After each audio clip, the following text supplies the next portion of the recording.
Chapter 1842. The contestants in the junior division were all below the age of 14. There were more than 1,000 contestants, and they represented the future of the magic caster world in the Roth Empire. The outstanding seedlings among them would often be taken in by the Magus Tower. Although the competition was not as intense as the Magus division, it was still eye-catching. At this moment, there was a figure in a black Magus's cloak in the middle of the team. He was a head taller than the surrounding youths, and the face hidden under the cloak also looked rather mature. He was staring straight at Amy, who was still chewing on a drumstick on the stage. She's just a little girl.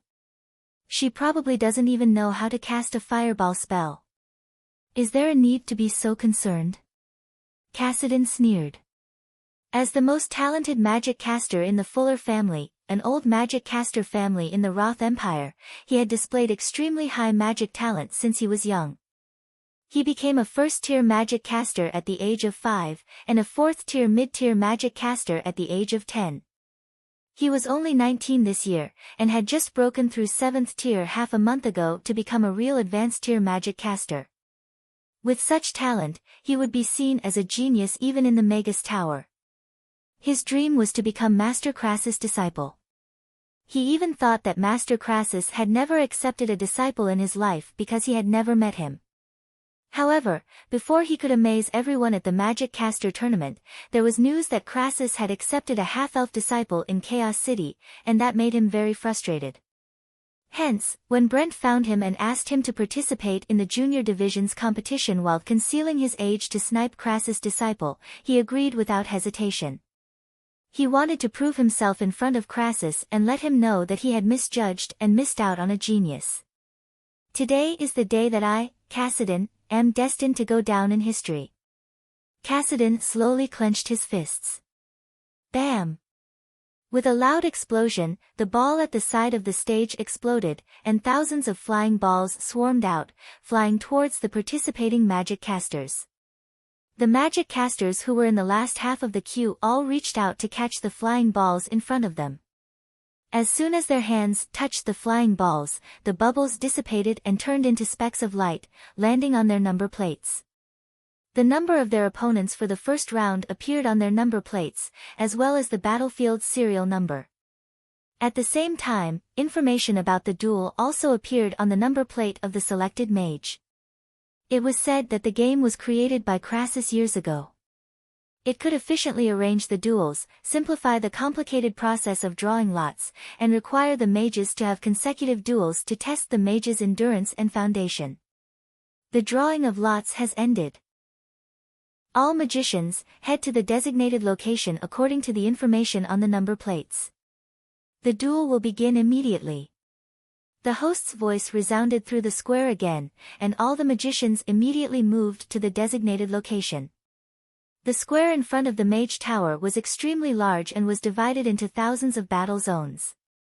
Each battle zone was about 100 square meters in size, which was a little small for a battle between mages. The rules of the duel were very simple. If one side surrendered, was unable to continue fighting, stepped out of the battle zone, or was judged by the referee to have suffered a fatal injury, they would be considered betrayed. Who is number 0? Don't the numbers start from number 1? In a duel field not far from the high platform, a stout mage was looking at the number plate in his hand. He looked around curiously, wanting to know who his opponent was. As a 6th-tier Earth Element mage, Harvey was full of confidence in himself.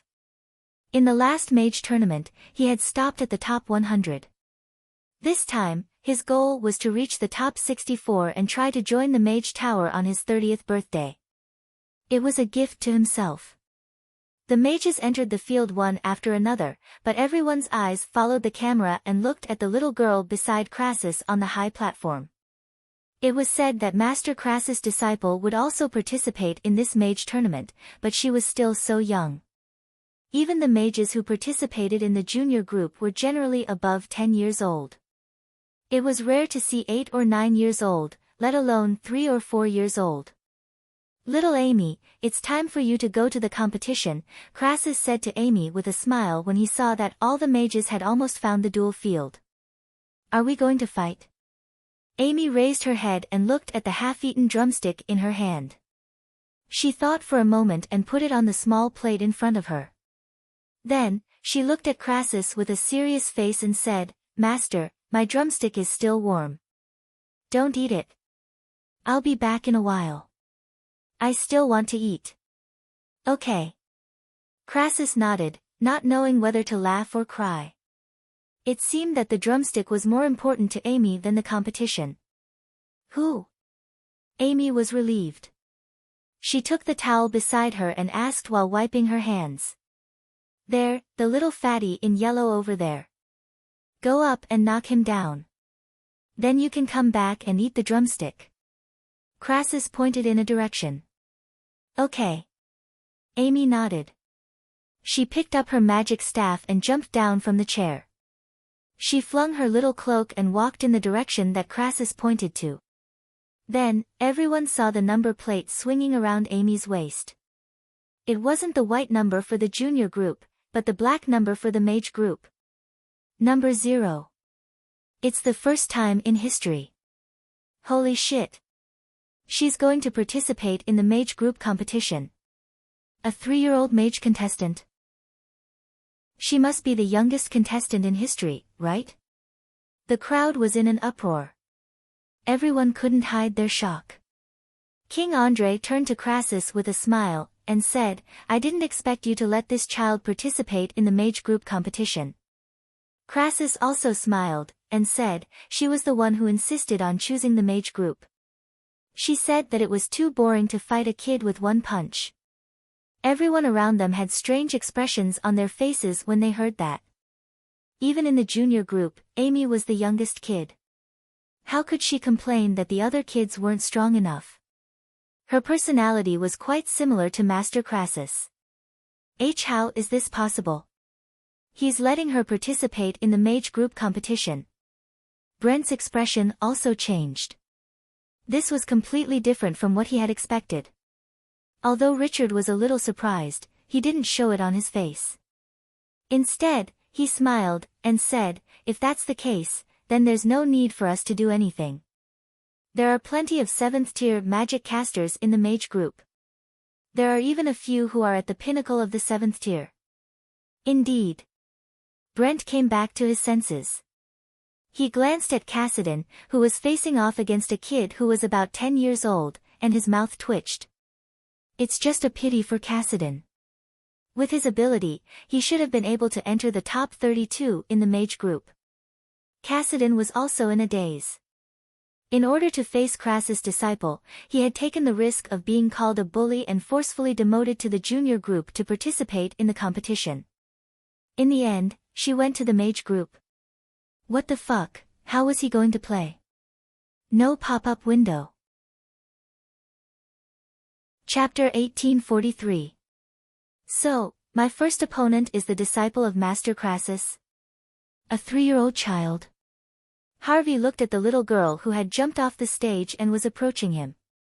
Her 2 little braids swayed up and down, and her adorable appearance, coupled with her delicate face, had already won her countless fans along the way. Harvey subconsciously took a step back with an embarrassed expression. He even wanted to yell, "Don't come over here." A real man had to fight a real man. Furthermore, an earth magic caster like him was different from the usual delicate long-range magic casters. He had strong defensive abilities, and at the same time, he had decent close combat abilities. He felt like he could poke a hole in the little girl's face with a single finger. How was he supposed to fight her? If he hit her too hard, not to mention Master Crassus, who was glaring at him from the stage, just the crowd who had already started cheering for the little girl could drown him with their saliva. If he didn't fight seriously, he might arouse the disgust of the judges, and then his dream of joining the Magus Tower would be shattered. He would even rather face a 7th-tier magic caster than face an opponent who he didn't know how to deal with. "Are you my opponent?" Amy skipped to the center of the stage. She looked down at her number tag, and then looked at the number tag on Harvey's waist. She nodded, and said in a childish voice, "Yes, it's you." Harvey's face was gloomy, and he felt bitter inside. However, he still tried to put on a smile, and nodded at Amy. Yes, it's me, cute little girl. I hope you won't be too upset if you lose to me. After all, you're still young, and there will be many opportunities in the future. Okay. Amy nodded obediently, and then turned to look at the judge standing off to the side. Uncle, can I hit him now? Harvey's mouth twitched. This was not a sign that she had listened to him, okay? The judge maintained a serious and fair expression, and said in a deep voice, the host will announce the start of the competition. Perhaps it was because of the crisis, but a lot of the live broadcast was focused on Amy's ring. Faced with Harvey, who was not the same size as a common sorcerer, Amy felt like a rabbit running into a bear. Harvey. He's a 6th-tier Earth Magus. I've seen him compete in the last Magus tournament. He's one of the top 100 Earth Magi. Earth Mages are good at defense, and he seems to be a strength-type mage. He might have a good close combat ability. In such a narrow space, he has a big advantage. That's right. If he advances steadily, as long as his opponent is unable to break through his defense in a short period of time, he will only end up being pushed out of the arena. Such a cute little girl, is she going to leave in the first round? The audience was in a heated discussion. Although they preferred Amy in terms of looks, most of them felt that she would not be able to beat Harvey. Although Amy was Crassus' disciple, she was too young. Moreover, she had only been learning magic from Crassus for half a year. Looks like your precious disciple will indeed be back to eat drumsticks soon, Richard said with a hint of mockery as the corners of his mouth curled up slightly. Brent was also trying hard to suppress his smile. He did not expect Crassus' disciple to be so unlucky to meet such a strong opponent in the first round. A 6th-tier Earth Magus at the pinnacle, whose ability was not much weaker than Cassidon. That's right. Compared to fighting, drumsticks are much more important to her. Crassus looked calm. So, this little fatty will not last 3 seconds. Is that so? Richard pursed his lips. He felt that Crassus was just being stubborn. I heard that your eldest disciple is also participating in this Magus tournament.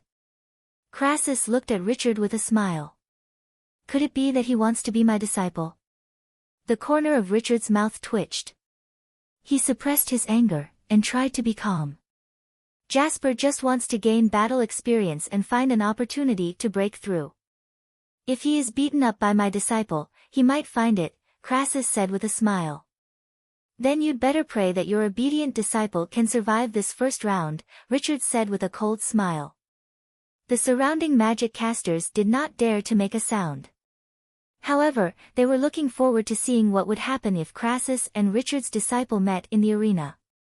All magic casters are in position. The first round of the Magus tournament begins now. The host's loud voice reverberated throughout the entire square. Countless dazzling lights exploded in the square almost instantly. All kinds of magic spells were unleashed in the various arenas. The battle had already begun. Then let's just symbolically resist for a while, and then gently throw this little fellow out. Harvey twisted his neck, and stared at Amy. He was determined to make it to the top 64 this time. This was just an insignificant obstacle. Compared to joining the Magus Tower, bullying little kids was just a small matter. He just needed to be a little gentlemanly. Uncle Fatty, I'm coming. Amy held her magic caster's staff and looked at Harvey eagerly. Come on. Harvey's face twitched. He casually set up an earth elemental defensive shield. The opponent was too cute and polite. It was indeed something that would affect one's combat ability. Bang! There was a loud explosion. The ground under Amy's feet sank half a foot, and cracks spread out in all directions like a spider web. Amy's small figure shot towards Harvey like a sharp arrow. She was so fast that only a red afterimage could be seen. What a fast speed! She actually took the initiative to attack. Could this be Master Crassus' close combat magic? There was an uproar in the crowd. Everyone looked at this scene in disbelief. Harvey's somewhat sloppy expression changed instantly. He looked at the small figure that had turned into a stream of light and was rushing towards him in disbelief. As a battle-hardened mage, his reaction speed was not slow. He stomped his right foot on the ground. The ground shook slightly, and an earth wall began to rise rapidly. A yellow light burst out from his body, and a yellow heavy armor appeared, almost covering his entire body. However, just as the heavy armor appeared on his body, and before the earth wall could rise high enough to block him, the red light had already arrived in front of him. Bang! There was a muffled sound. Half of the earth wall collapsed. Harvey only saw a red light fall on his face. The earth elemental magic shield collapsed instantly. Then, as if he had been hit by a giant beast, he was sent flying. The yellow heavy armor disintegrated in the air. After flying for more than 10 meters, he fell to the ground with a loud crash. How is this possible? Harvey supported himself with one hand on the ground and tried to get up. He looked at Amy, who was standing where he was originally standing. He could not accept being defeated by a 3 or 4-year-old kid in such a way. Uncle Fatty, live well. There are new shocks every day. Amy smiled at him and winked. I'm going back to eat my drumsticks. Chapter 1844. Number 0, Victory. The referee was also stunned for a while before announcing loudly. This kid's strength is actually so terrifying. What is this? Could this be the legendary melee magic? What a powerful strength. She actually sent such a big magic caster flying with a single blow. After a moment of silence, there was an uproar. No one expected the situation to change so quickly. The host had just announced the start of the competition, and there were even some magic casters channeling their magic, and the battle here had already ended. That powerful earth magic caster became the best backdrop.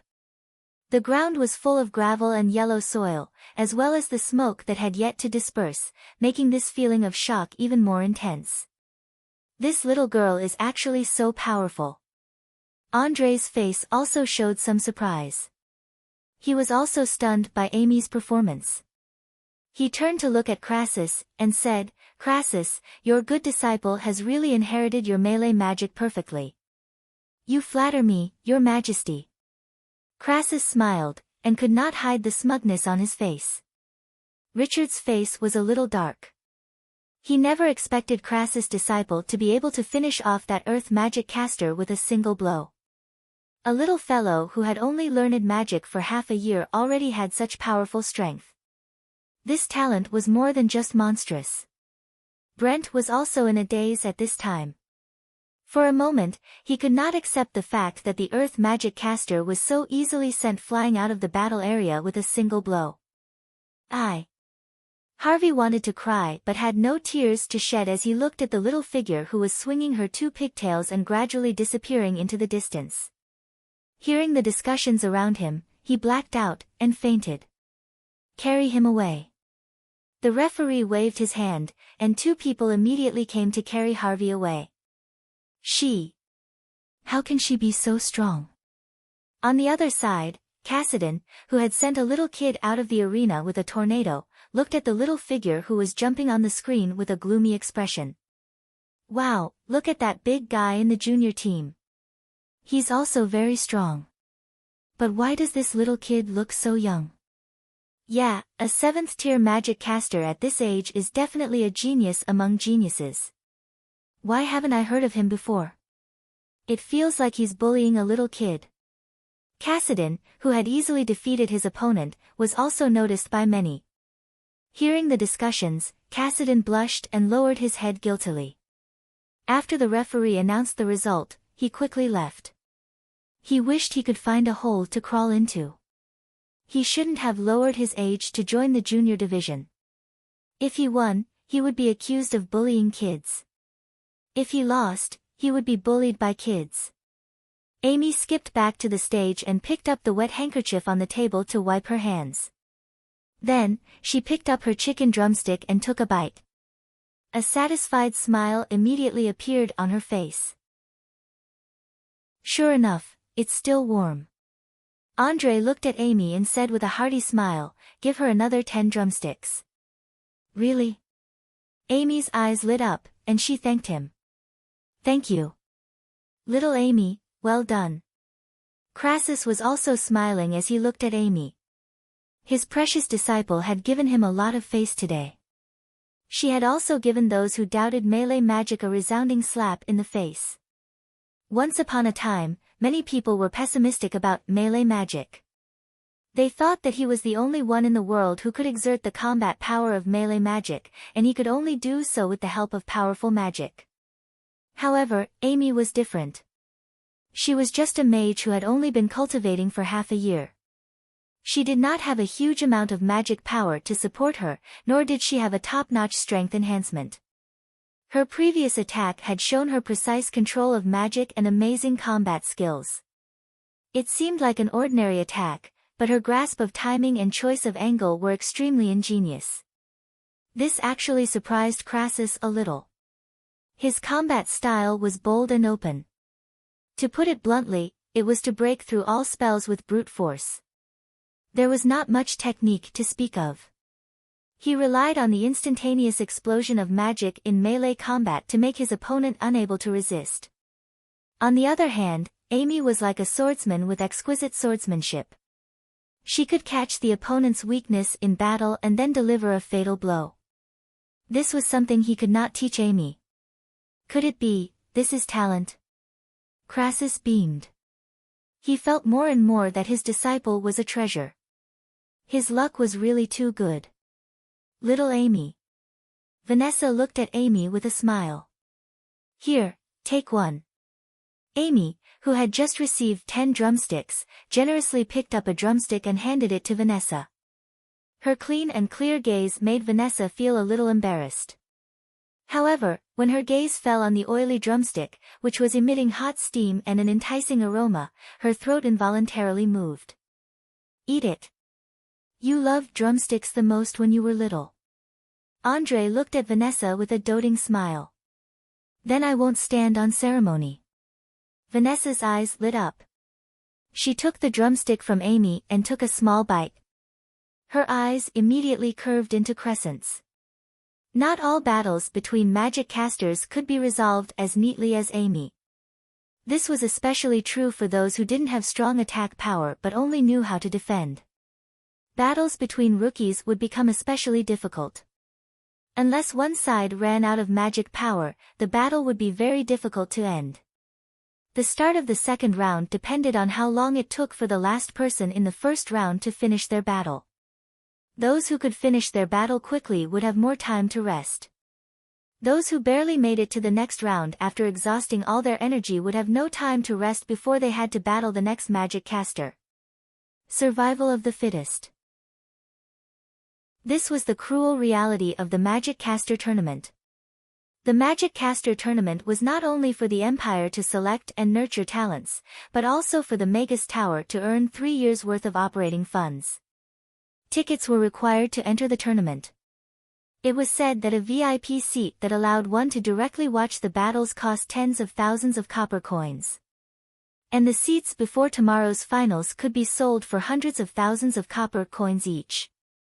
Apart from that, there was also a real-time betting program that went along with the tournament. This was also an important source of income for the Magus Tower. After all, this was a top-level tournament that was held once every 3 years. Furthermore, there was the possibility of witnessing history and legends. Thus, this business had always been an important source of income for the Magus Tower. It was basically self-sufficient without relying on the Empire's finances. Little boss is mighty. Abraham, who was sitting in the front row, gnawed on a duck rack. He pulled out a stack of banknotes with his other hand and tossed it to the butler beside him. Bet all of it on little Amy. Bet all of the money earned in each round on her. Yes. The butler took the banknotes worth over 1 million and quickly left. Little boss, I have high hopes for you. I hope you can earn all the money you've earned in your life today. That would be great. Abraham chuckled. Chapter 1845. Amy's performance in the first round stunned the audience, so in the second round, almost the entire broadcast screen was showing her in the arena. Her second opponent was a 5th-level water mage. When the match started, the opponent was sent flying before he could finish his first magic spell. The aesthetics of violence were vividly displayed by Amy. It even gave people the illusion that a knight had run into a magic arena to bully the weak. Aggrieved? Yes, the mage who was sent flying felt aggrieved. But they couldn't say anything.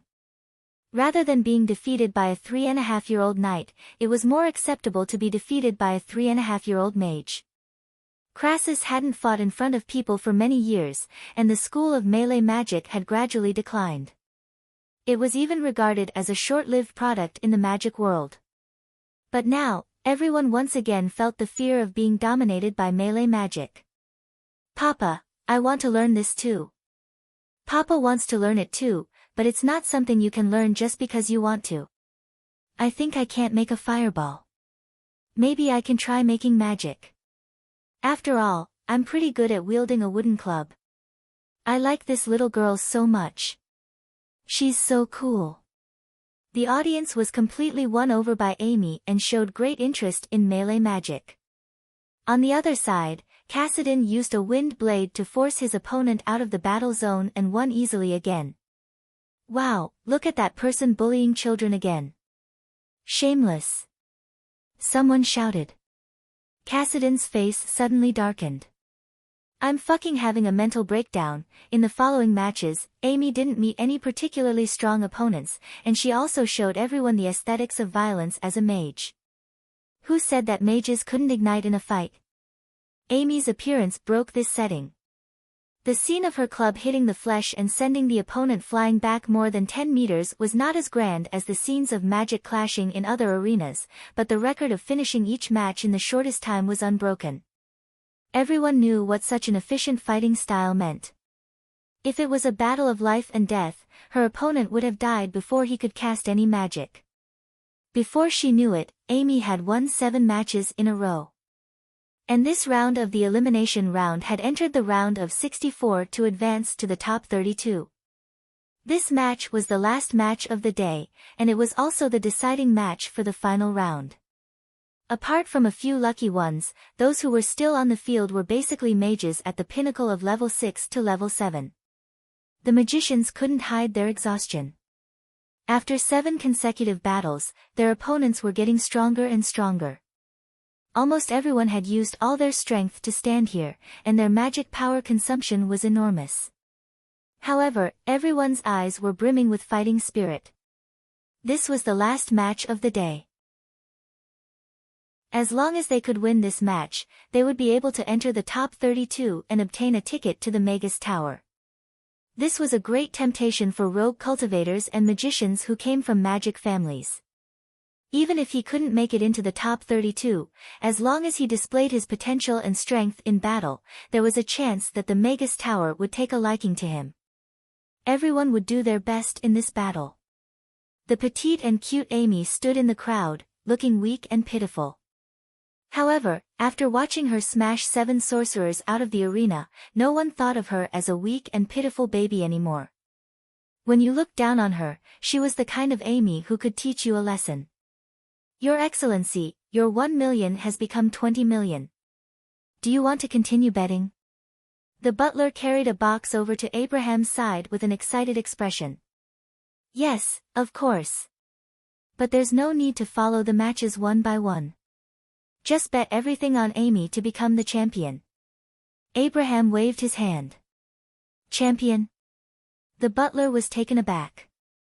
Although he knew that his master was extremely wealthy, this was still 20 million. He hesitated for a moment before saying, My lord, although the odds of betting on Miss Amy to become the champion are as high as 100 times, the risk is still not small. What are you afraid of? I've only taken out 1 million. Go, bet everything. Abraham waved his hand with a smile. Yes. The butler didn't say anything else and quickly left. This round of matches was still decided by drawing lots. A flyball flew out from the stage, and the contestants ranked below 32 drew their numbers to obtain the list of matches. Number 0. A young man in a white robe looked at the number in his hand with furrowed brows, and a hint of surprise appeared on his cold face. What a pity. Master must want to see me defeat Crassus' disciple with my own hands. A young man in a black sorcerer's robe looked at the number in the white-robed young man's hand with a wistful expression. Brother Albin has drawn Master Crassus' disciple. Brother Albin just broke through to the 7th tier not long ago and became an advanced tier magic caster. Brother Albin practices ice magic, while that little girl is most likely learning fire magic from Master Crassus. Looks like this is going to be an exciting battle between ice and fire. The venue for the top 64 matches has been expanded by 10 times, giving the contestants ample space to perform. This isn't good news for melee magic casters. Is the melee magic caster stronger or the long-range magic caster stronger? This battle is going to decide who's stronger. In the Magus Tower's spectator area, the magic casters were also engaged in heated discussions. There was a huge disagreement about which was stronger between melee magic and long-range magic. Albin is slightly stronger than Cassidon. He will definitely win, Brent whispered to Richard. Richard nodded slightly. Albin was the direct disciple of the Sixth Elder. There was no doubt about his talent and strength. Furthermore, he had the bloodline of the Magus Tower. Ordinary itinerant magic casters and family disciples couldn't compare to him. Crassus' smug smile was especially glaring as he watched Amy make it to the top 64. If she made it to the top 32, the whole world would know that Crassus had taken in a prodigy disciple who could crush all the other prodigies. He didn't want to hear that. The results of the draw are out. All contestants, please head to your respective venues and prepare for the battle. All the contestants headed to their respective venues, while the staff kindly guided Amy. The little girl was really too small, and the venue was too big. It was too difficult to find her own space. Wow, big brother, your clothes are so clean. Amy found her own venue, and her eyes lit up as she looked at Albin, who was standing in the distance. Albin was thin and had a cold aura. Although he had gone through 7 battles, his white clothes were still spotless. They were indeed very clean. I am Albin. Albin nodded slightly. Although his opponent was a little girl, he still maintained his politeness. Net. Apex. Chapter 1846. The duel between Amy and Albin attracted a lot of attention once again. On one side was the genius close combat magical girl who had made it into the top 64 without any obstacles. She had never met an opponent who could take more than one hit from her. On the other side was the ice advanced mage whose white robe was fluttering in the wind. His opponent could not even touch the corner of his robe. It was a duel between ice and fire. It was a duel between a close combat mage and a long-range mage. In this 1,000 square meter arena, there were countless possibilities. This moment should have belonged to me. Cassidon, who had defeated Nanshan Kindergarten and made it to the top 32 of the juvenile group, looked at the two people on the screen. He almost ground his teeth to pieces. If he had not been demoted, he would have been one of the 64 people and advanced to the top 32 under everyone's eyes. He would not have been accused of bullying children. Your disciple is also a level 7 mage? Andre asked curiously as he looked at the calm Crassus. The ministers and mages on the high platform also looked at Crassus.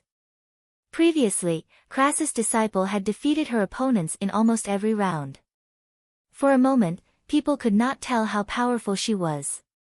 No one would think that she had relied on luck to defeat her opponent. Even the first 6th-tier Earth magician to fight her had used his strongest defensive technique. What everyone cared about was whether Crassus' disciple had really broken through level 7 and become an advanced mage. If that was the case, then she would become the youngest high-level magician in history. My disciple has not broken through the shackles of level 7. Crassus smiled and shook his head. Everyone was secretly relieved, especially the mages from the Mage Tower. But it should be soon, Crassus said slowly. The mages from the Mage Tower changed their expressions. They could already imagine that the younger generation of mages who had been suppressed by Irina for more than 10 years would fall into the era of another genius. This terrible cycle had turned from an elf to a half-elf. Realms are just artificial things. I have always disagreed with using realms as the only standard for strength. An ordinary person standing behind a mage can also kill him with a kitchen knife, Crassus continued. Everyone had different expressions on their faces. They all had different thoughts about what Crassus had said, but none of them said anything. While the big shots were talking on the high platform, the host announced the start of the final round. Albin raised his staff and quickly chanted a spell. Ice elements quickly gathered around him. Frost appeared under his feet and quickly spread in all directions. 3 ice walls quickly formed in front of him, blocking him from Amy. He had obviously learned from the experience of the magicians who had been instantly killed by Amy.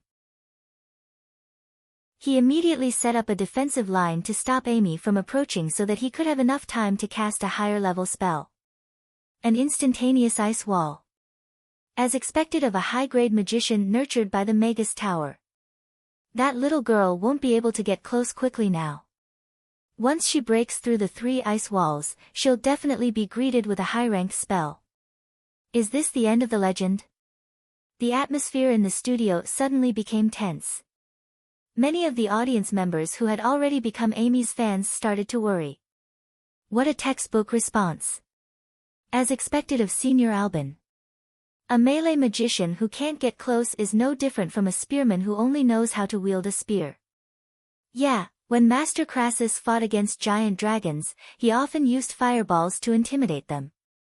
Melee magic still needs to be paired with long-range magic to be a powerful force in battle.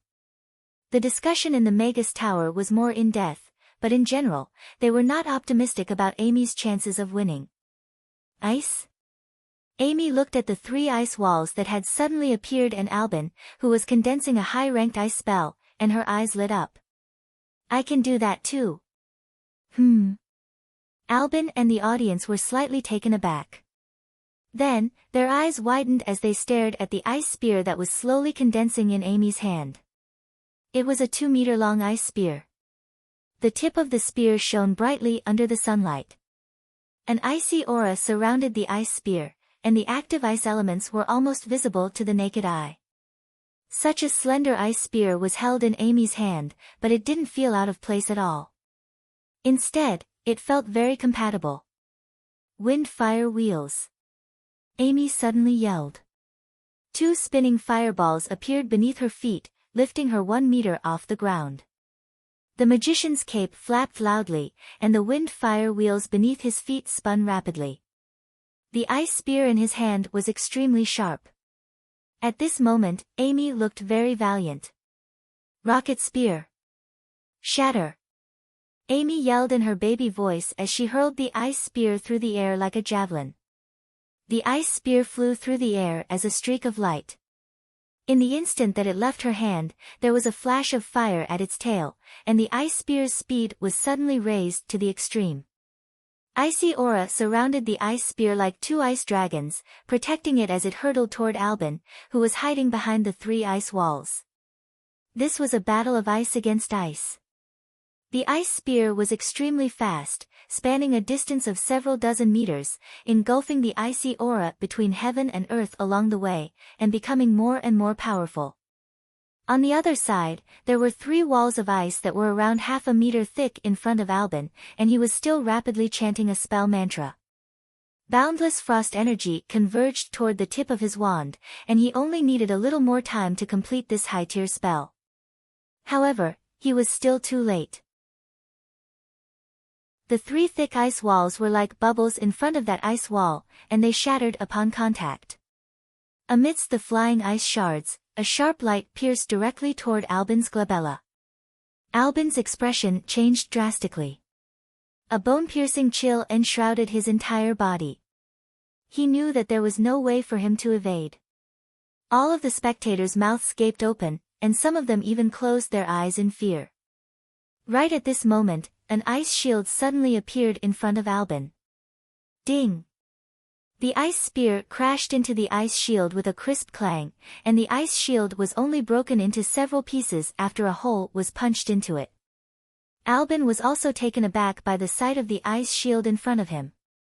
Only then did he realize that the high-rank spell that he was about to complete had failed in that instant. He reflexively erected another ice wall in front of him. Huh? Amy looked at the shattered ice spear, and then at Albin. A hint of confusion appeared on her face, and she pulled out another ice spear. Albin, you've lost. On the platform, a magic caster in a white robe stood up and yelled in a cold voice.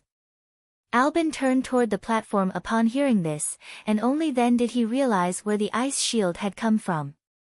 He withdrew the ice wall in embarrassment, and exited the battle area with a blush on his face. He cupped his hands in a salute toward Amy, and said, "I've lost."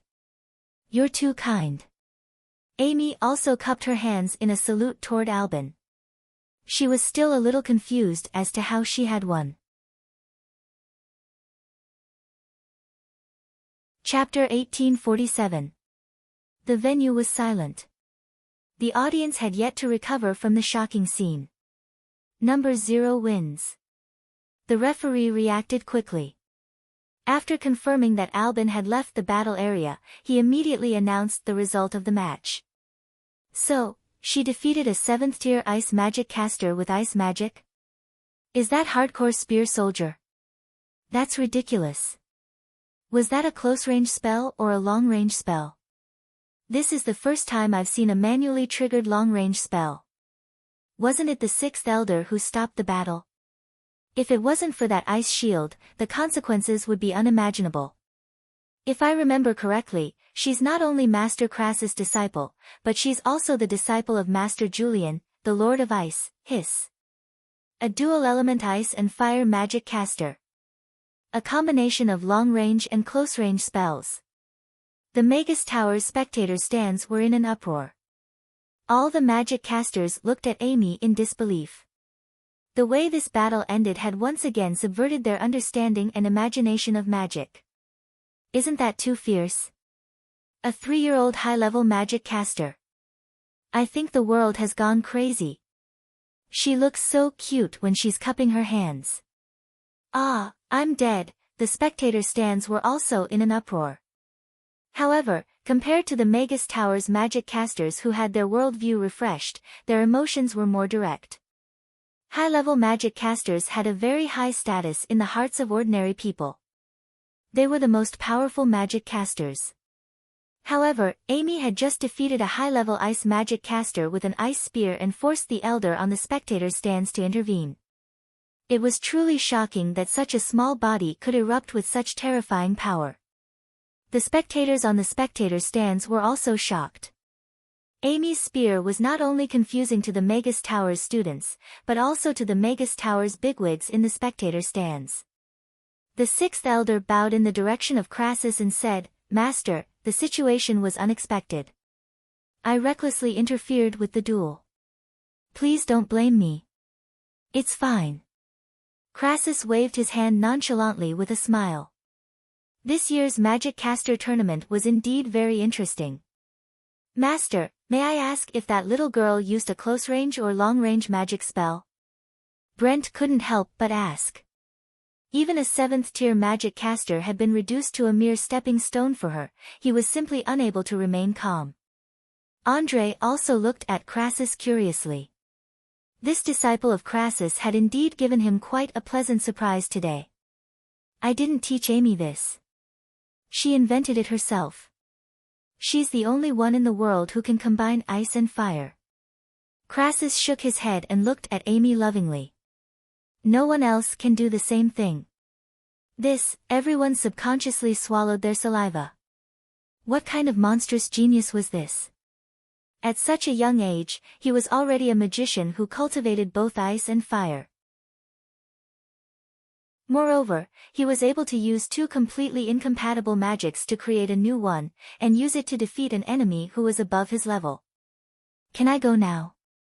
Amy asked the referee. Yes. The referee nodded and looked at Amy. Even his voice subconsciously softened a little. Thank you.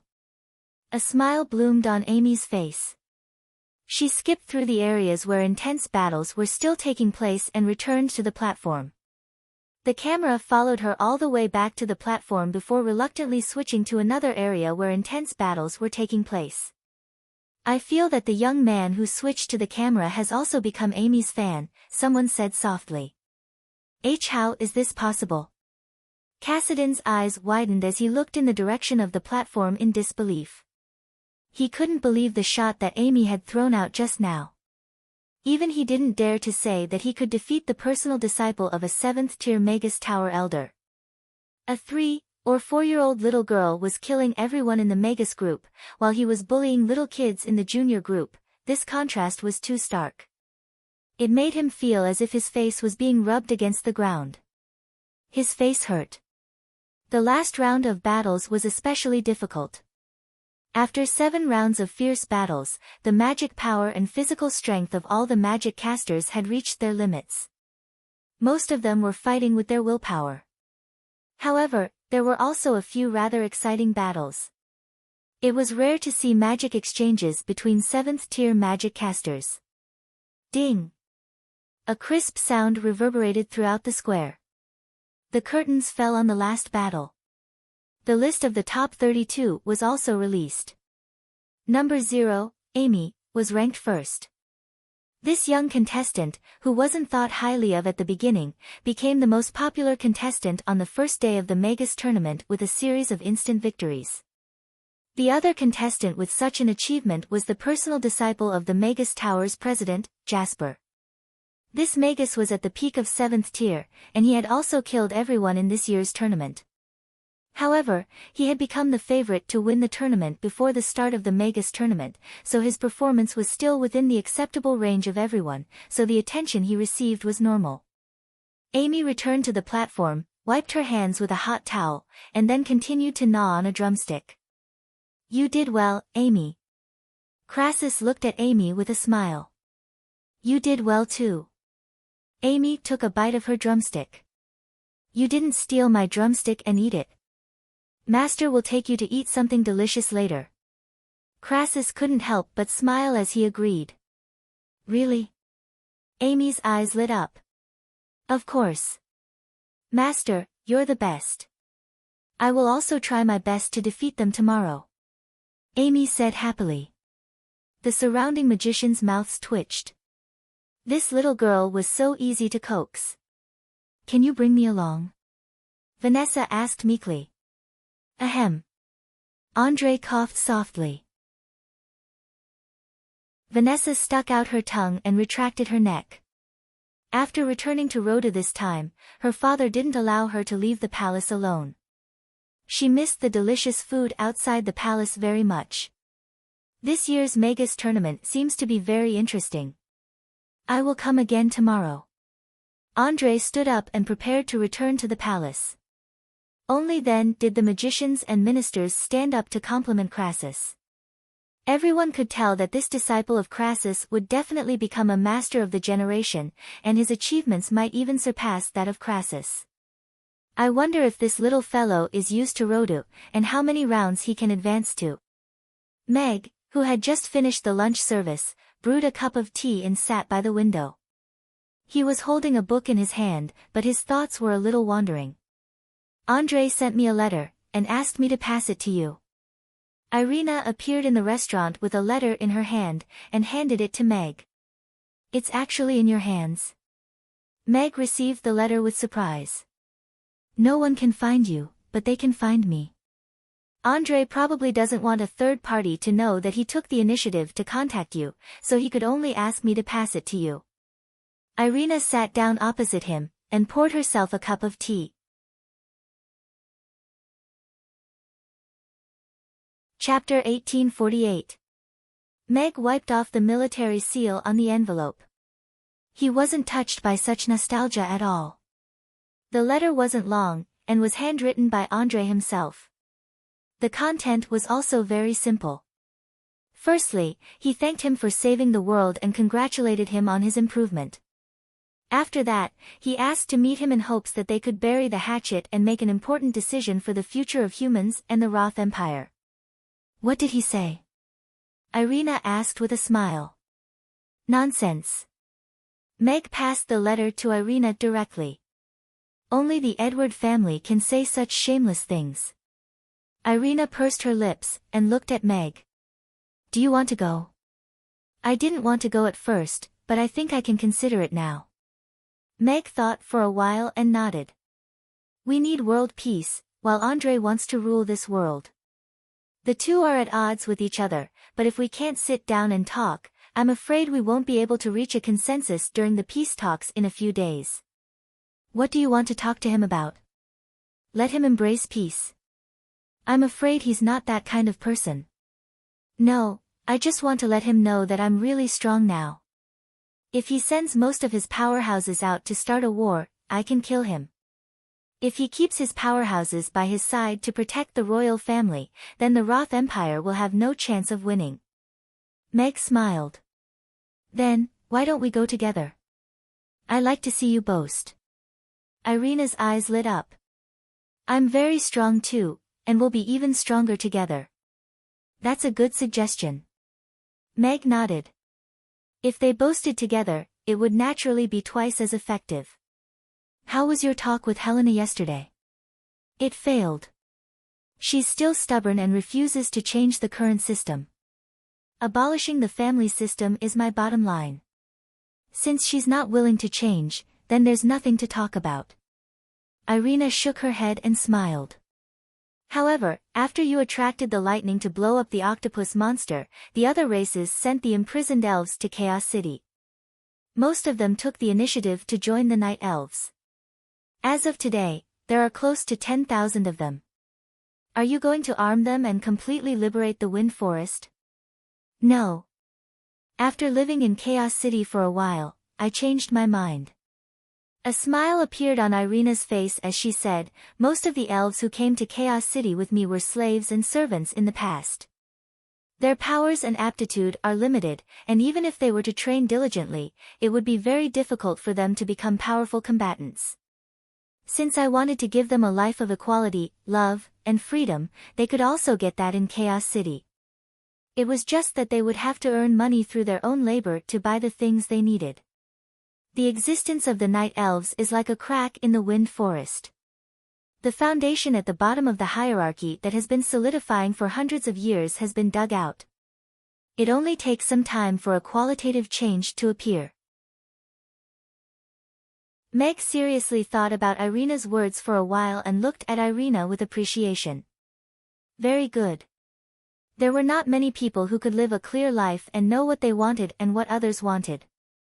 Of course, this doesn't mean that I won't do anything. I will become the sharpest knife and widen that cracks slowly until it swallows all those stubborn fellows. Irina clenched her fists.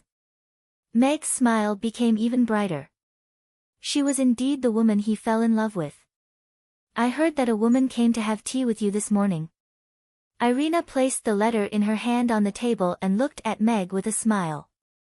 Is she sitting where I am sitting right now?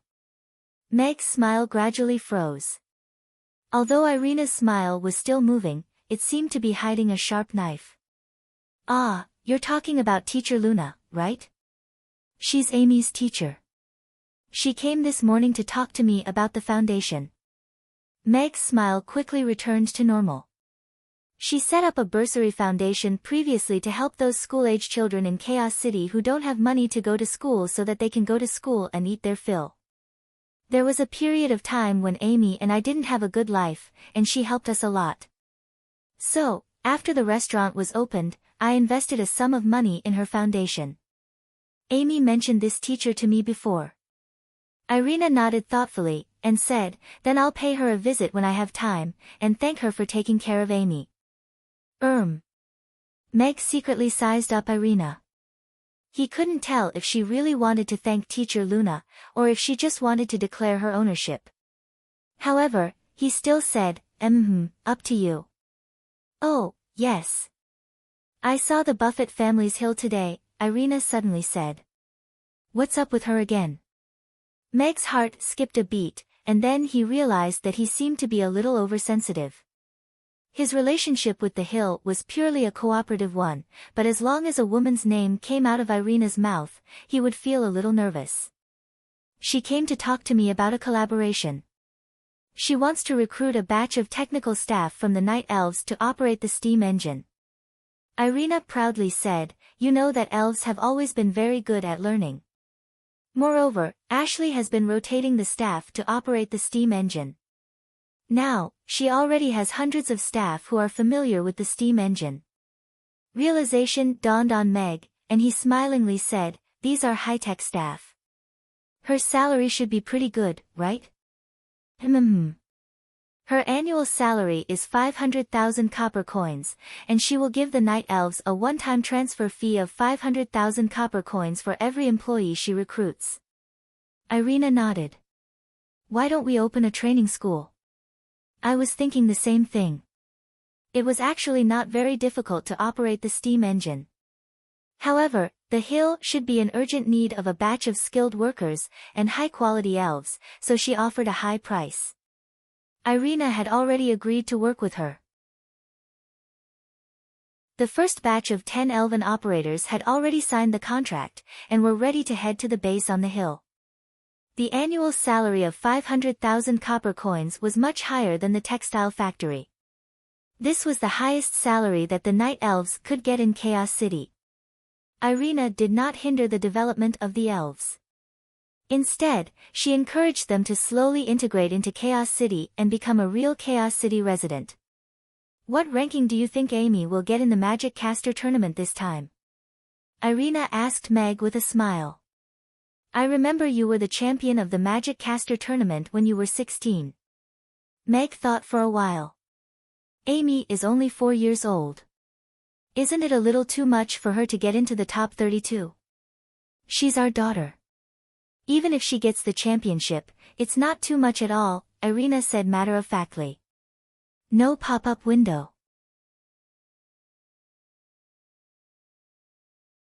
Chapter 1849. Little Amy, is the barbecue good?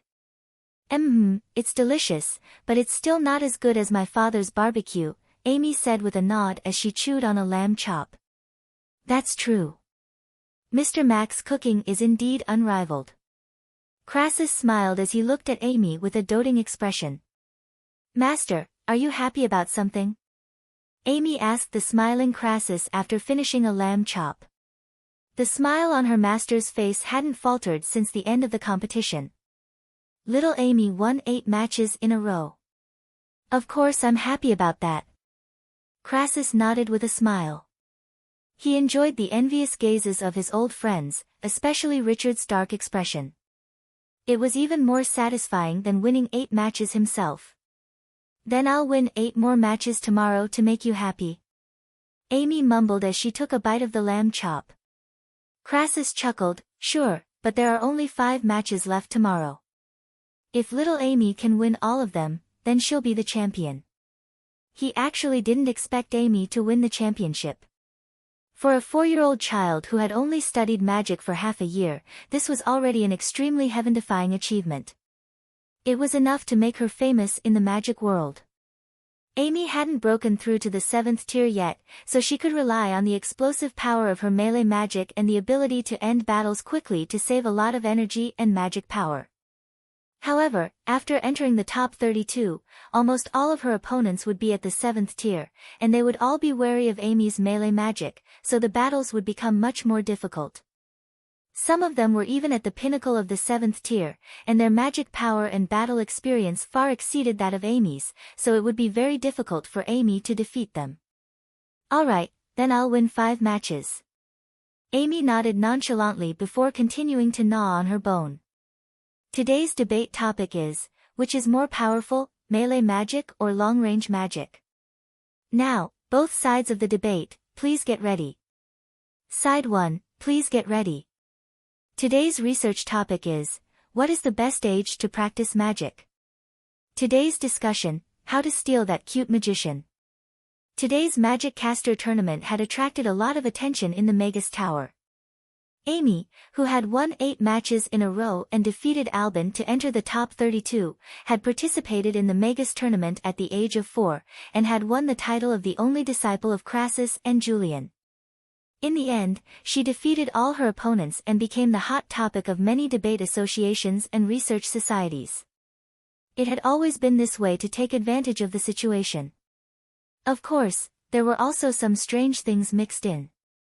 This disciple of Crassus is indeed a rare genius. I'm afraid this magic caster conference will be her personal show. Richard tapped his finger on the stone table with a gloomy expression. Brent sat off to the side, and cast a surreptitious glance at Richard, not daring to say anything. Master, if I meet her tomorrow, I will make sure she is eliminated pathetically, and make them lose face, the tall and thin young man standing at the side said in a low voice. You winning against him is within everyone's expectations. If you lose, then the ones who will lose face will be us master and disciple. Richard glanced at him with a deep gaze. Yes. The young man's expression turned serious. Palace, stargazing tower. What do you think of this disciple of Crassus? Andrei asked calmly as he stood by the window.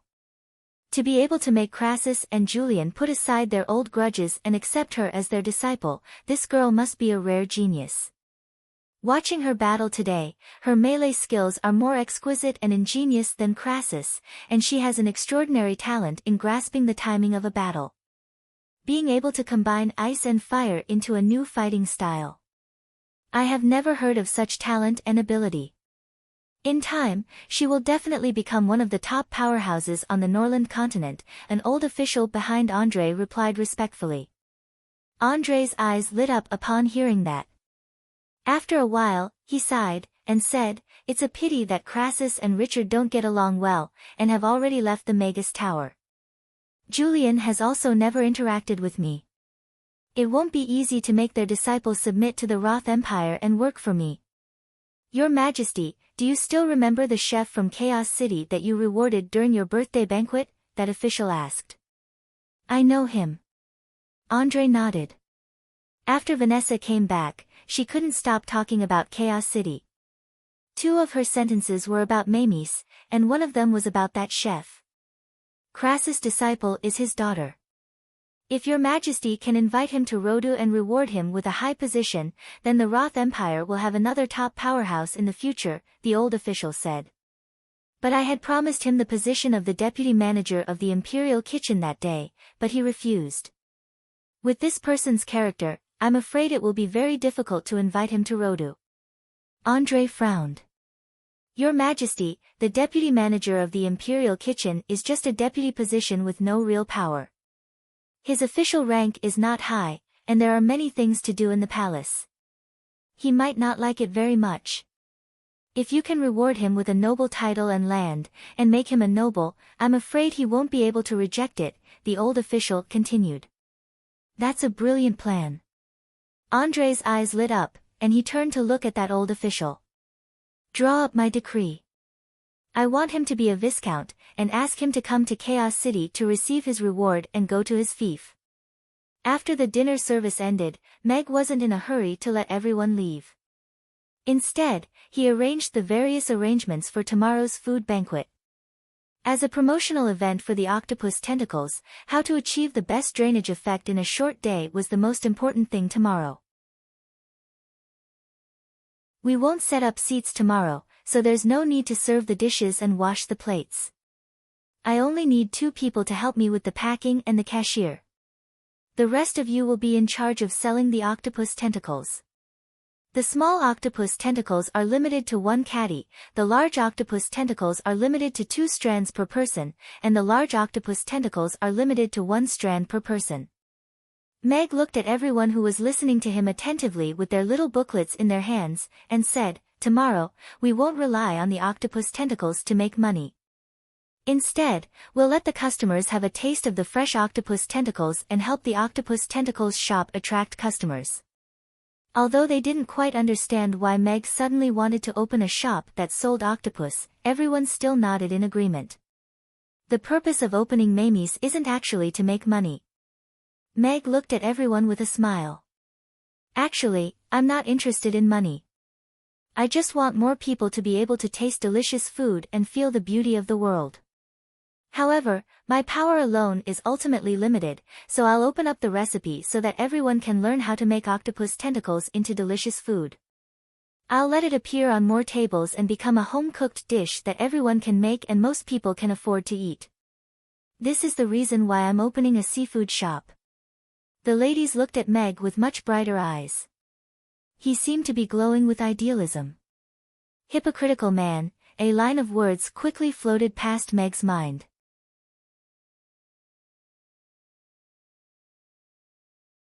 Chapter 1850. To the residents of Chaos City, the Delicacy Conference was an annual gourmet feast. To the food and beverage industry, it was a promotional event and a chance for their own restaurants to rise. More than 100,000 people, and those were people who had the ability to consume, could easily make a small restaurant or even a small stall popular. Such things had happened from time to time at previous gourmet conferences. And this had also become the driving force for all the businesses to participate in the Delicacy Conference. The Food Association had screened the participating businesses for 3 months and eliminated those customers whose hygiene and ingredients did not meet the standards. They wanted to protect the customers' interests to the greatest extent so that they could enjoy the Delicacy Conference.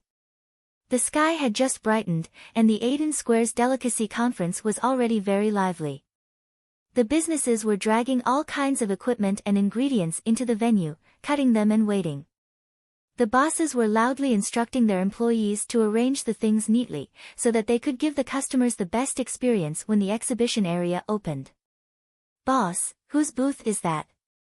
It's such a good location and such a big venue. Why hasn't anyone come to set it up yet? Didn't you see the big signboard?" Mamie's. I heard that the president of the Food Association invited her personally, and even advertised her at all the entrances. I think, it's just that. Boss, are you jealous? Meow, I am jealous. Mamie's booth was located at the biggest entrance of the venue. It would take in the largest number of people at the Delicacy Conference. The stage for the event was not far away, and it was said that there would be a few performances of varying sizes every day. If they could rent this spot, many bosses would be willing to pay a high price. However, as the face of the Delicacy Conference, this spot had always been designated by the Food Association. In the past few years, it had been Dukas' restaurant. Today, it was Mamie's, and Dukas' restaurant's stall was moved back by one spot. To the food and beverage industry, this change was foreseeable. Although Mamie's had only been open for half a year, dominating the Aiden Square's delicious cuisine rankings had become the norm. Moreover, she was a regular on all the major gourmet magazines. Many customers came just to have a taste. A restaurant like this was unimaginable in Chaos City in the past. Some of the businesses who were originally unconvinced all shut their mouths after going to Mamie's to try it. Some even became fans. Although they were jealous, most of the merchants were convinced that the Food Association had placed Mamie's in the center position. Moreover, there were quite a number of people who were close to this stall. They had already begun to place their hopes on being able to get some benefits from this big brother. No, I can't take this lying down. It's one thing to change our fixed position, but why should they occupy 2 stalls? Our Dukas restaurant is one of the oldest restaurants in Chaos City. We have enjoyed a good reputation in Chaos City for so many years. Robert is not giving us any face at all. Manager Alva gritted his teeth as he looked at the 2 empty stalls. The employees who were cutting the ingredients looked at each other and didn't dare to speak. Head chef Beat stood beside the oven and carefully adjusted the angle and position of the oven. Beat, what are the chances that your new flavor of roast pig will be able to defeat him? Alvar walked over to Beat's side, and asked in a hushed voice. Beat looked at him and thought for a moment before saying, 50%. So low. Alva's brows furrowed. Ever since Mamie's rose to prominence, Dukas restaurant had fallen from its position as the top restaurant in Chaos City. Initially, he had wanted to raise the price of Mamie's dishes because of how expensive they were. However, that led to the loss of regular customers, and many of them directly flocked to Mamie's. Even though he had lowered the price of his dishes in a timely manner, and managed to retain some of his customers, Dukas Restaurant was no longer synonymous with a high-class restaurant in the eyes of his customers. Instead, it was a choice for customers who couldn't line up at Mamie's, or it wasn't suitable for them to dine in an open venue like Mamie's. It was mostly because of the spacious venue. This was very difficult for the proud Alva to accept. He wanted Dukas Restaurant to be the first choice for others, and not a substitute. Thankfully, after Beat was defeated by Meg, he had focused on researching recipes, and finally came up with a brand new roast pig. During this period of time, he had asked Beat to continue improving his new roast pig as he wanted to shock the world with a single brilliant feat. Dukas Restaurant's stall and Mamie's stall were adjacent to each other, which was equivalent to competing on the same stage. He couldn't wait to avenge his humiliation. Head chef Meg's culinary skills are superb. It's not easy to beat him. Beat glanced at the empty stall at the side, and a confident glow appeared in his eyes. However, I have confidence in this roast pig. All right, I believe you. Alva nodded, and didn't say anything else. Meg woke up at 6 a.m. as usual. He made a single breakfast for Irina first, and then had breakfast with Mia and the rest after they arrived. He also told them about the work plan for the day. Firis was in charge of cutting the ingredients, Yabamiya was in charge of receiving the customers and packing the food, and Shirley and Anna were in charge of collecting money. Gina, Jane, and Angela were in charge of the octopus tentacles stall. Barbara hadn't returned yet, and Camilla and Elizabeth had applied for leave. However, there were still enough people at the moment. Meg stood up and looked at everyone. The number of customers we are serving today might be a few times more than usual. However, we only need to make 4 dishes today, and we don't need to serve or clear the table. Good luck. Good luck. The girls cheered with smiles on their faces. Then let's set off. We still need to set up the venue. Meg opened the door and loaded 2 carts with kitchen utensils and octopus tentacles that needed to be sold, as well as 2 standing billboards, before heading to the venue of the gourmet conference. Meg didn't bring many kitchen utensils. He only brought a triple stove, 3 octopus meatball grilling utensils, and a portable cutting table. After setting them up, the venue was still spacious.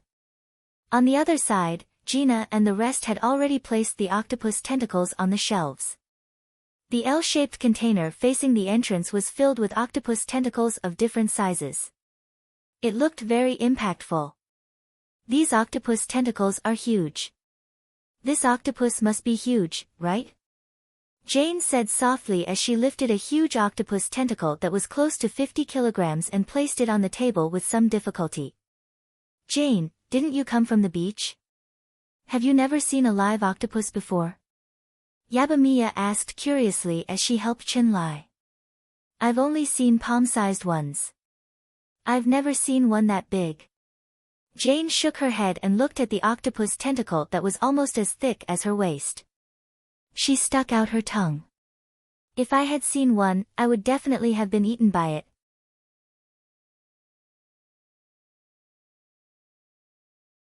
Chapter 1851. After Mamie's group arrived at the venue, they naturally became the focus of everyone's attention. Look, the employees of Mamie's are so beautiful. There are fairies, demons, and even bee-steered girls. Isn't the boss too good? The worker next door was smitten. There, just so, the boss said with a twisted expression as he looked at the burly workers beside him. Boss, you're jealous again. Shut up. If you keep talking, I'll fire you and replace you with a beautiful lady. Boss, calm down. With my salary, even if you fire me, you can only replace me with a lady who's about the same age as me. Maybe she'll be easier for me to use. I want to work at Mamie's. The worker next door looked in the direction of Mamie's stall expectantly. Wake up, they only hire beautiful ladies. You're not beautiful, and you don't meet the standards, his companion said. Maybe I can give it a try. The worker was still unwilling to give up. Go, you have to try some things to know that you really can't do it. His companion nodded. You like beautiful ladies? A sinister voice came from behind. The two workers' expressions changed at the same time, and they slowly turned around with bitter expressions. Boss, I'm just thinking about it. The worker smiled awkwardly. Boss, I don't want anything. The other worker straightforwardly dragged himself out. If you don't want to, then go back to work. The boss waved his hand and put his arm around the skinny worker, and walked to the side. Boss, I don't want to anymore. The worker's smile was uglier than his crying face. No, you have to. Which man doesn't like beautiful ladies? I like them too. The boss' smile became brighter. The worker continued to smile bitterly. I know you're quite talented in cooking. The head chef also said that you're different from the other blockheads. I'll arrange something for you. If you can do it for me, I'll give you a promotion and a raise. I guarantee that you'll be able to find a beautiful lady in the future, the boss whispered as he brought the waiter to the side and whispered to him. The worker glanced at the boss. He thought he was going to be fired, but not only did the boss not scold him, he even wanted to give him a promotion and a raise. He didn't believe it.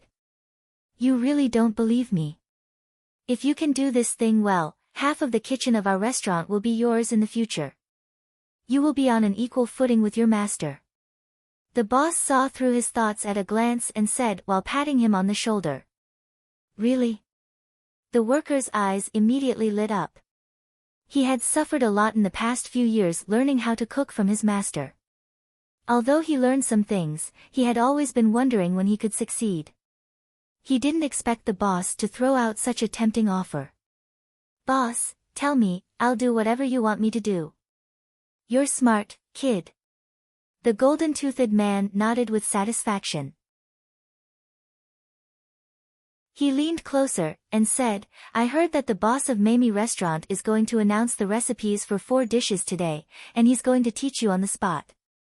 You don't have to go to work today, so you just have to take a small notebook and stand in front of Mamie Restaurant all day.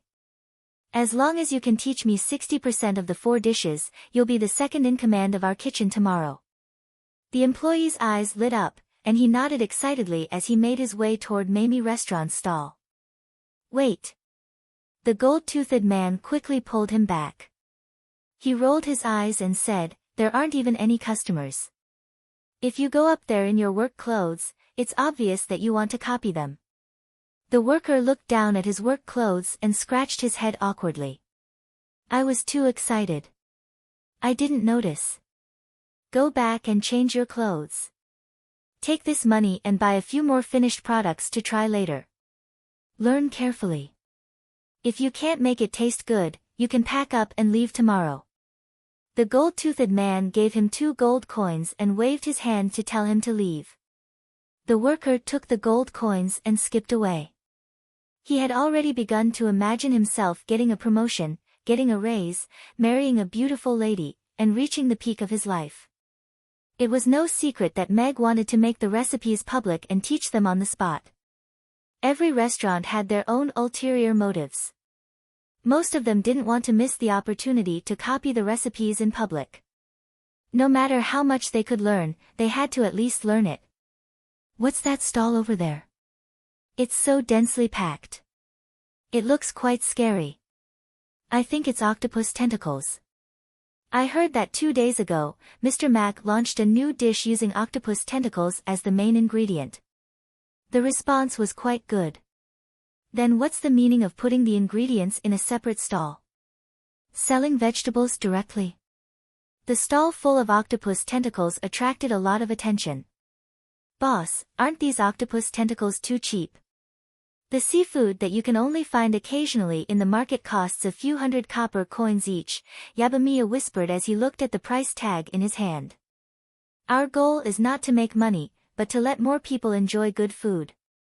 The price of 50 copper coins is enough for people with low incomes to have a meal occasionally, Meg said with a smile. Boss is so great. My level is still too low. Yabamiya looked at Meg with admiration in his eyes. He quickly pulled up the banner.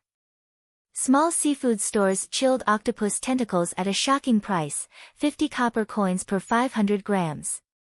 Each person is limited to 500 grams per tentacle. For larger orders, please go to the small seafood store at the entrance of the Aden market to buy. Yes, it was such a blatant diversion. Advertising at the best location in the entire gourmet conference, and then conducting a cooking lesson on the spot. Meg felt that if he could transmigrate back, he would definitely become the leading salesman in the gourmet world. Not long after, Robert deliberately turned around to greet Meg. When he saw the stall full of octopus tentacles, his expression stiffened, but he quickly recovered his warm smile. Mr. Mack, is everything ready? Yes, there aren't many varieties, so the preparation work is much easier. Meg pretended not to see the change in his expression and smiled as well. Anyway, Robert used him and Mamis as the gimmick of the gourmet conference, so they were at most even. The gourmet conference will last for 7 days. On the last day, there will be a selection of the best gourmet food of the gourmet conference. Don't you want to consider participating? Robert threw out his intention. It's only open for 1 day, so I can't participate. Meg smiled. Robert's mouth twitched. He wanted Meg to participate in the entire gourmet conference, but he obviously didn't have this intention. In theory, you can participate, but after all, this event is decided by the accumulated votes over 7 days. If it's only open for 1 day, there might not be any advantage. If it's chosen as the best gourmet food of the gourmet conference, the publicity effect will still be quite good, Robert added. I see. Meg muttered. The most important thing now was naturally to promote the octopus tentacles. If they could get the best gourmet food of the gourmet conference for the octopus tentacles series, they would definitely get more exposure. Then from tomorrow onwards, I'll set up the octopus tentacles stall as usual, and then put a photo stone at this stall to broadcast my gourmet lessons. For the remaining 6 days, I'll participate. Meg smiled and proposed a win-win solution. Robert was stunned for a while, then silently gave a thumbs up. You are really a business genius. No pop-up window.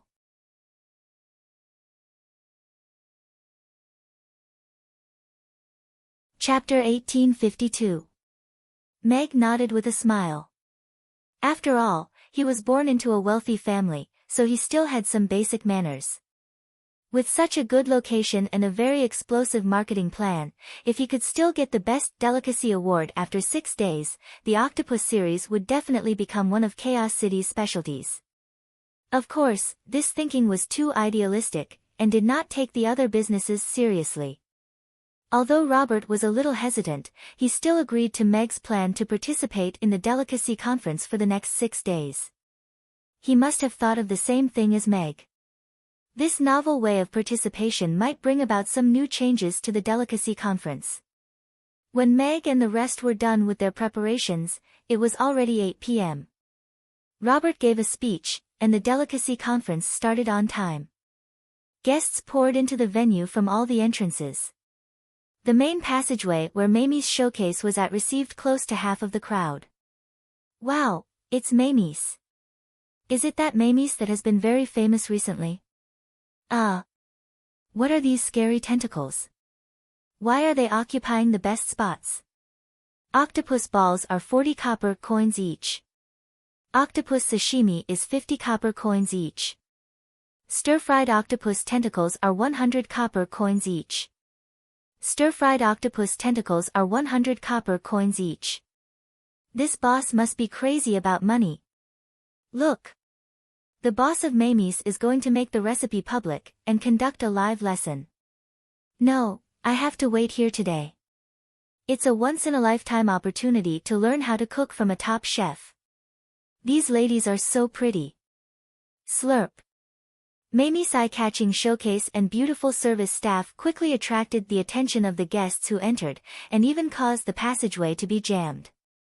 Luckily, the main passageway was spacious enough, and the Food Association's staff helped to clear the way, so the passageway was restored. Mamie's is indeed a gold-plated brand. It's so crowded once it starts.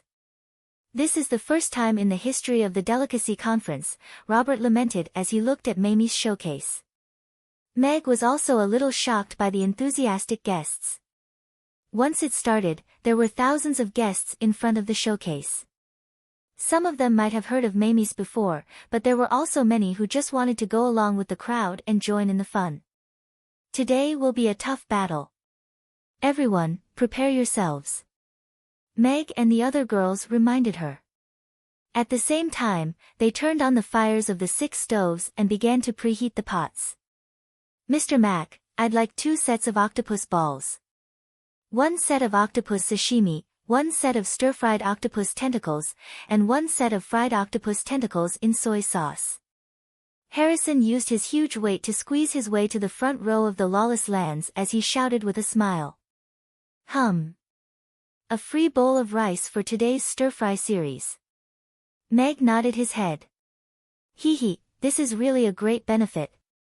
Harrison smiled brightly. He was even happier than if he had eaten honey. The surrounding customers looked at him suspiciously. Wasn't the rice free? Why did this fatty smile so happily when he heard that he would get a free bowl of rice? Was he an idiot?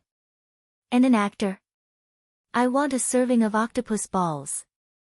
I want a serving of octopus balls too. Mommy, I want to eat those cute little balls too. After Harrison gave Meg a ticket, the customers behind him also began to place their orders. The high-definition pictures of the 4 dishes were hung above the stall and could be seen from afar. The cheap and cute octopus balls became the first choice for everyone to try. Yabamiya looked at the customers who were squeezing into a group and reaching out a hand to place their orders. He was a little troubled. How should he order? Meg also realized this problem. After all, he was not a regular customer of Mamie's and had not experienced the baptism of the rules of queuing. Although it was crowded and lively, it was still a headache for the merchants and some of the customers who were weak. Take out the signboard behind and hang it up. Let's set the rules first before we start doing business, Meg said calmly as he turned off the fire. Okay. Yabamiya's eyes lit up. He took out a signboard that was about the height of a person and hung it in front of the stall. When everyone saw Meg turn off the fire and hang up another signboard, they all looked over and saw that the signboard said, "Please line up in an orderly manner to buy. Half a meter apart. First come, first served. Violators will not be received.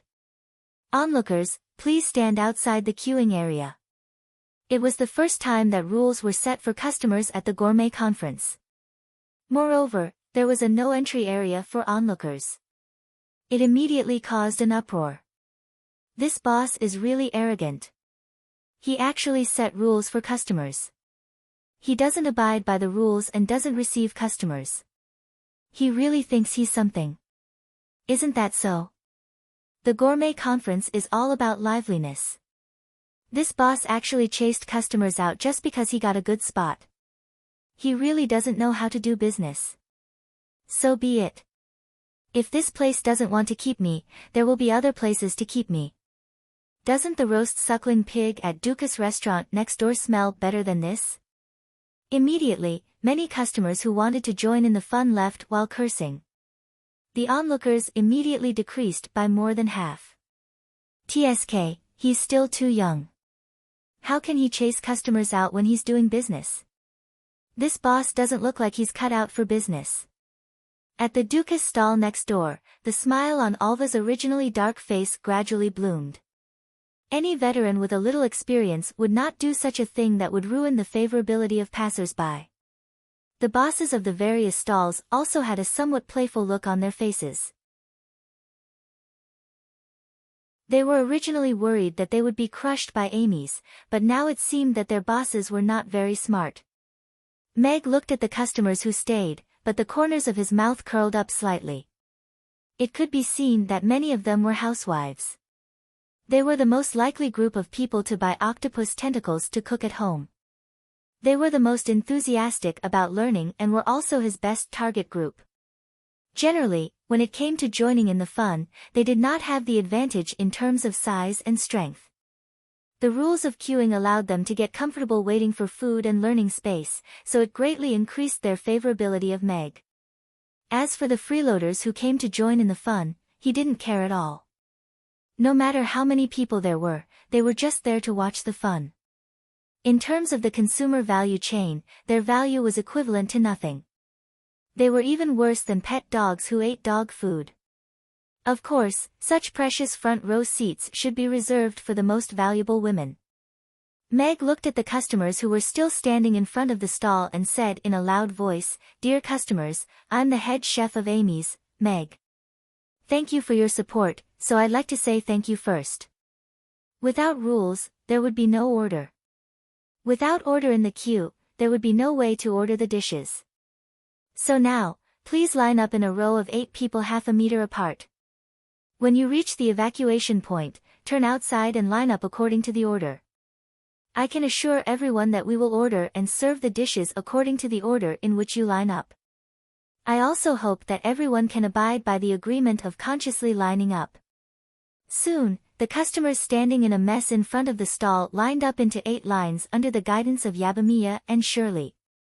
They were half a meter apart and stretched back in an orderly manner. There are actually people who are willing to line up. The stall owners who had already started serving the scattered customers stared at this scene with their eyes wide open.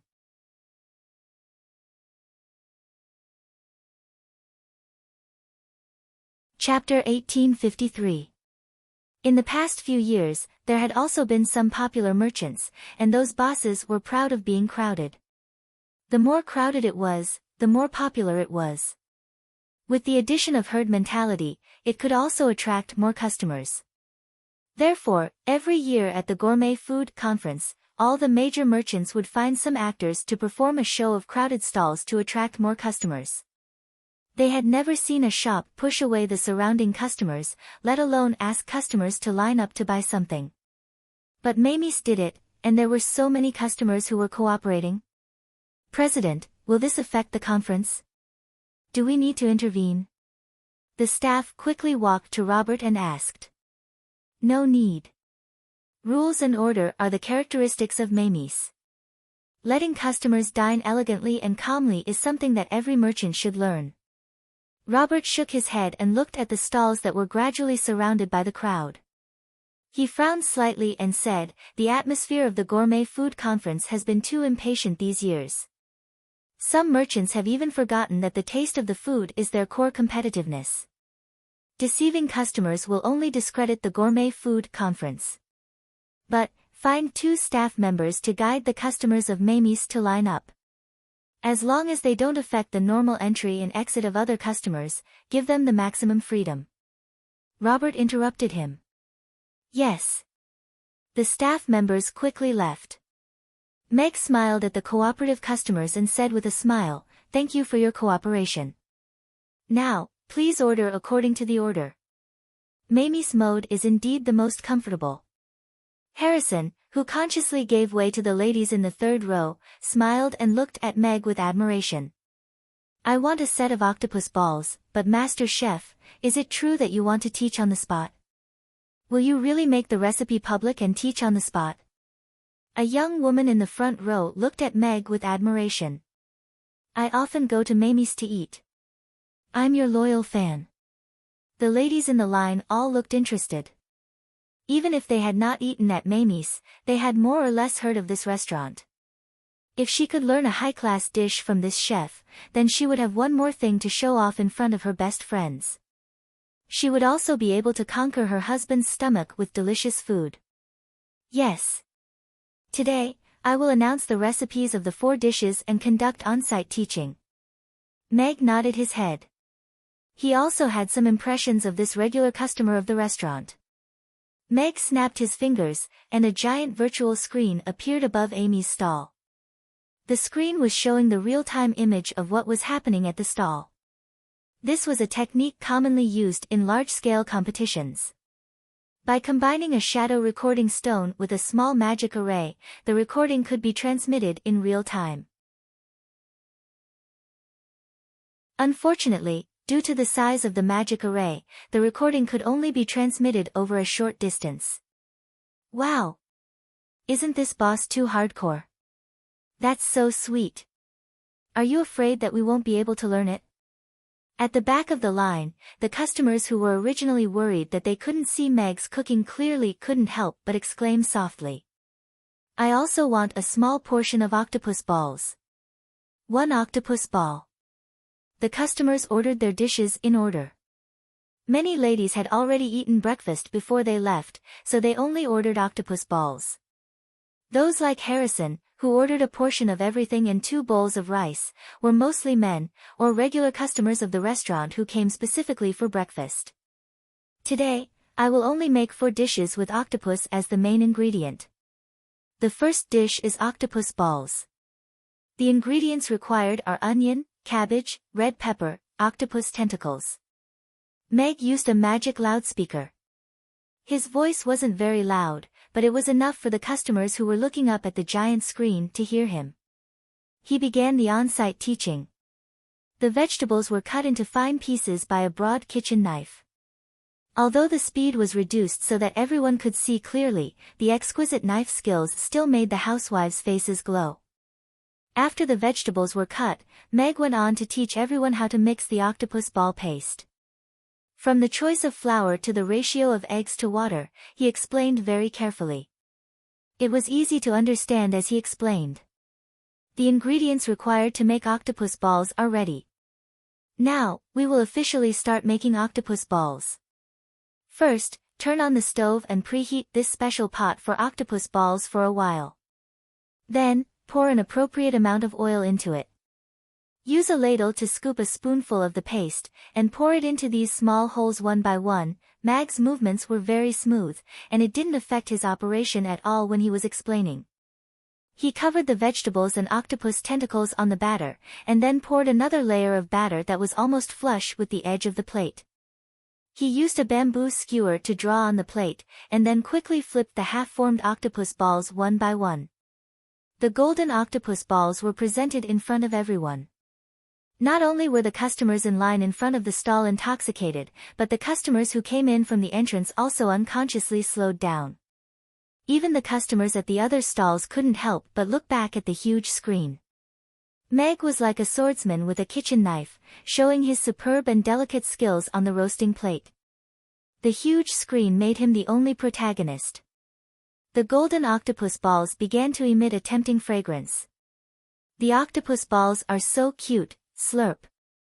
I didn't expect that cooking could be so charming. This chef is so handsome. He's handsome, good at cooking, and gentle in his speech. He's just according to my standards for a spouse. I feel that as long as I have this roasting plate, I can make the same octopus balls. Some people couldn't help but swallow their saliva while looking at the octopus balls. Some people couldn't help but swallow their saliva while looking at Meg. The line in front of the stall silently increased by a lot. When the octopus balls are roasted to a golden color, you can feel that the outer shell is a little hard when you tap it with a bamboo stick. Pick it up with a bamboo stick and put it on the plate. This octopus ball is considered a success. Meg picked up 4 octopus balls and put them in a small wooden box. He personally handed it to the first customer who ordered and reminded with a smile, "It's a little hot when it's just out of the pot. Please be careful when you eat." "Thank you." The young woman's face was slightly red. She carefully took the octopus balls. Even her husband hadn't spoken to her so gently for a long time. "I thought this chef was very good. He looks so slow. He's just so. Yeah, I feel like I can do it too." The onlooking customers were jealous. In order to teach the customers in detail, Meg only made a pot of octopus balls for the first round. After putting them on the plates one by one, Yabamiya passed the octopus balls to the customers. Now, let's review it. As Meg spoke, he turned on the fire of the 3 stoves.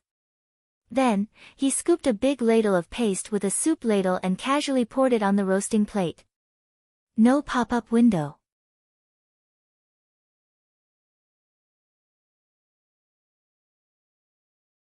Chapter 1854. Meg casually splashed the batter on the roasting pan, but surprisingly, the batter was evenly distributed to every hole. Not a single drop splashed out of the pan. The scene was silent, and the audience's gaze was a little different. It was still the same ladle, a ladle of cabbage, a ladle of red pepper, a ladle of corn kernels, a ladle of octopus tentacles. Looking at the side dishes that were evenly sprinkled on the batter, the audience's eyes gradually widened. Swish! Swish! Swish! The bamboo skewers slid across the roasting pan, and the audience could only see a shadow. The octopus balls had finished flipping, as if they had grown out of the roasting pan in the blink of an eye. The bamboo skewers shook slightly, and the octopus balls almost formed a line in the air and fell into the small wooden box. He sprinkled some seaweed powder, squeezed some tomato sauce and salad dressing, and added some seaweed and mojito flowers. The octopus balls on the 3 roasting plates were all placed on the plates, and it took less than half of the time of the first round. Isn't it very simple? Meg smiled slightly. The scene was silent for a while, and then there was a burst of warm applause. Skillful work, reward. This. I can't even keep up with it. Is the piece he put on the top alive? How can it move? This boss is so handsome. He has completely changed the image of a greasy chef in my mind. The audience's gaze on Meg changed, and many ladies' eyes were already filled with admiration. Many of the customers who were originally watching the fun joined the queue, and they all wanted to try the culinary skills of this boss who was so good at cooking. Meg successfully attracted a wave of attention with his superb cooking skills and the bug-like huge broadcast screen. Wow! These octopus balls are so delicious. Yeah, crispy on the outside and tender on the inside, fresh and fragrant. It's simply delicious. Phew. Phew. It's a little hot, you must eat it in small bites. Phew. The customers who got the octopus balls in the first round had already started eating, and their reputation was booming. As the aroma of the roasted octopus balls gradually spread, the customers who were paying attention to this side couldn't help but swallow their saliva. Octopus Meatball has finished his explanation. Although meatballs are delicious, they require a specialized meatball grill to make. It's suitable as a snack in the streets and alleys. It should be liked by friends of all ages. Meg said with a smile, pointing out a path for those who were still looking for street projects. This dish was not a home-cooked dish to begin with. The preparation work was tedious, and it required a lot of ingredients. Furthermore, most people could not eat it as a meal. After working hard for half a day, they would be satisfied with a large portion. Cooking it at home was something that could only be done when they had nothing to do. But as a street food, it was enough to crush that pancake countless times. He hoped that little octopus ball could make its presence known in the streets of Chaos City through street food. Next, let's learn how to stir-fry octopus tentacles. This dish is more home-cooked, and it's very quick and easy. After you learn it, you will have another main dish on your dining table, and it will definitely crush your best friend. Meg took a small squid tentacles from the side, and started to demonstrate and explain from the processing of the squid tentacles. The amount of ingredients, the matching, the processing techniques, the putting in the wok, stir-frying, seasoning, and so on were all explained very clearly and meticulously. The scene quietened down again. However, the aroma of the stir-fry octopus tentacles was more direct and wanton compared to the reserved little octopus ball.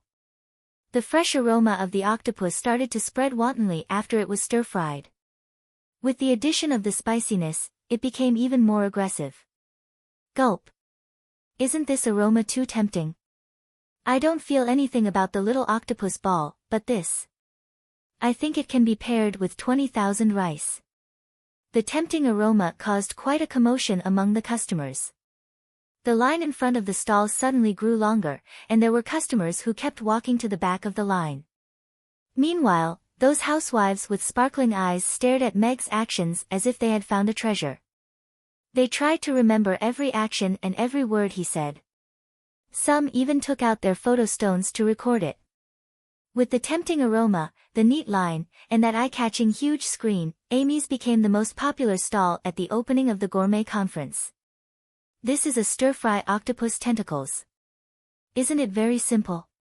Meg placed the stir-fried octopus tentacles on 3 plates, and smiled at the crowd. I suggest that everyone buy some octopus tentacles from the seafood stall next door and go home to try cooking. I believe you will be able to make a delicacy that will surprise you. Remember, for octopus tentacles, the best choice is the small seafood stall. Today's Rodu was also extraordinarily lively. The Magic Caster conference that was held once every 3 years had already decided the top 32 yesterday. Today, there would be a ranking competition, and the final ranking of these 32 contestants would be decided. This ranking competition was naturally the most exciting. Almost all of Rodu's nobles were present. The front row seats were expensive, but it was still hard to get a ticket. Almost the entire city was discussing the Magic Caster conference. Among them, the person who was mentioned the most was naturally the 4-year-old disciple of Master Crassus, the little magic caster, Amy, who had defeated the Magus Tower with a spear and won 8 rounds consecutively. Master Crassus was the most famous magic caster in the Roth Empire. Under his halo, his disciple was still unbelievably powerful. One of the important reasons for the sudden spike in ticket prices yesterday was that many people wanted to see this little magic caster who had shown off her skills at the Magic Caster conference with their own eyes. They might be able to witness history and have another topic to brag about in the future.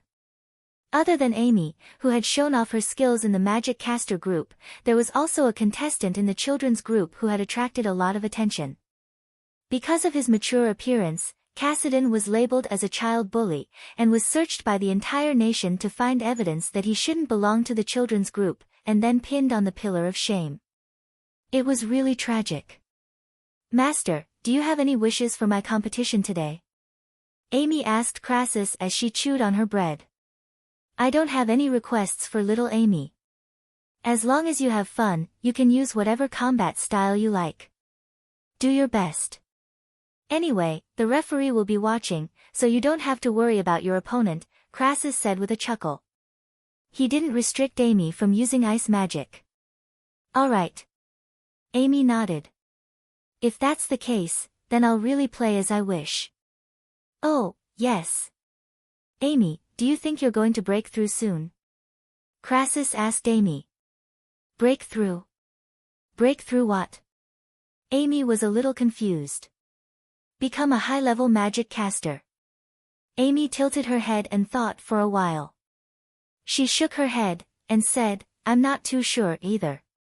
I feel like I can break through any time, but I feel like I'm almost there. That should be soon.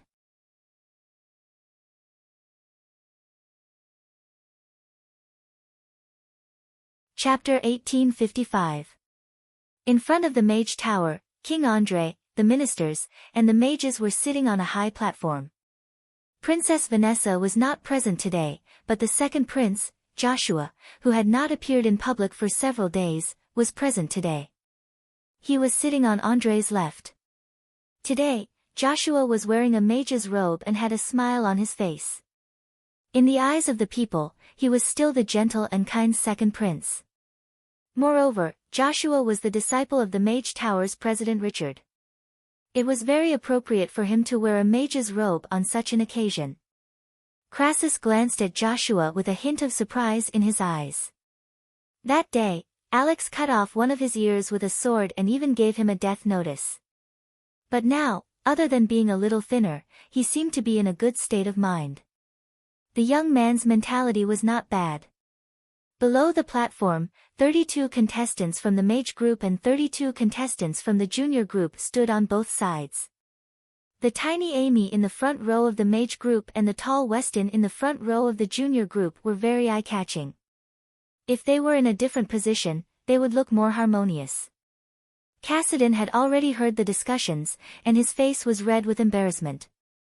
If not for Elder Brent's repeated assurances that he would take him in as a disciple and give him more resources after entering the Mage Tower, he definitely would not have appeared here today. He glanced at Amy and gritted his teeth. If not for her, he would not have appeared here. He should have been the one standing in that position, enjoying everyone's admiring gazes, and not the little kid who was being questioned and bullied. He hated it so much. Amy also happened to turn her head and look in the direction of the junior group. Her gaze landed on Cassidon, and she could not help but reveal a shocked expression. This little kid looks a little immature. The broadcast happened to switch to the contestants below the platform. Amy looked up slightly and looked at Cassidon with a shocked expression. The image was projected onto the broadcast screen. Amy, who was standing in the crowd, and Cassidon, who was standing in the group of children, coupled with Amy's shocked expression. After a moment of silence, there was a burst of laughter. The contestants heard Amy's words and tried hard to control their expressions, not allowing themselves to laugh too recklessly at such a serious and important occasion. Cassidon's face darkened. He wished he could find a hole to hide in. Contestants, you have all stood out in yesterday's preliminaries. Today, we will be holding a ranking competition for the top 32 contestants of the Magic Tournament. The champion and the top 32 contestants of this year's tournament will be determined. Now, please get ready. The drawing of lots will begin immediately. The rules are the same as yesterday. The contestants with the last 16 numbers will draw lots. The host interrupted the laughter and announced the start of the draw for the first match of the day. The number ball exploded, and the flying number plates were caught by the contestants. The list of matches quickly appeared on the screen. Other than Amy, the disciple of the Magus Tower's chairman, Jasper, was also one of the hottest contenders for the championship of this year's Magus tournament.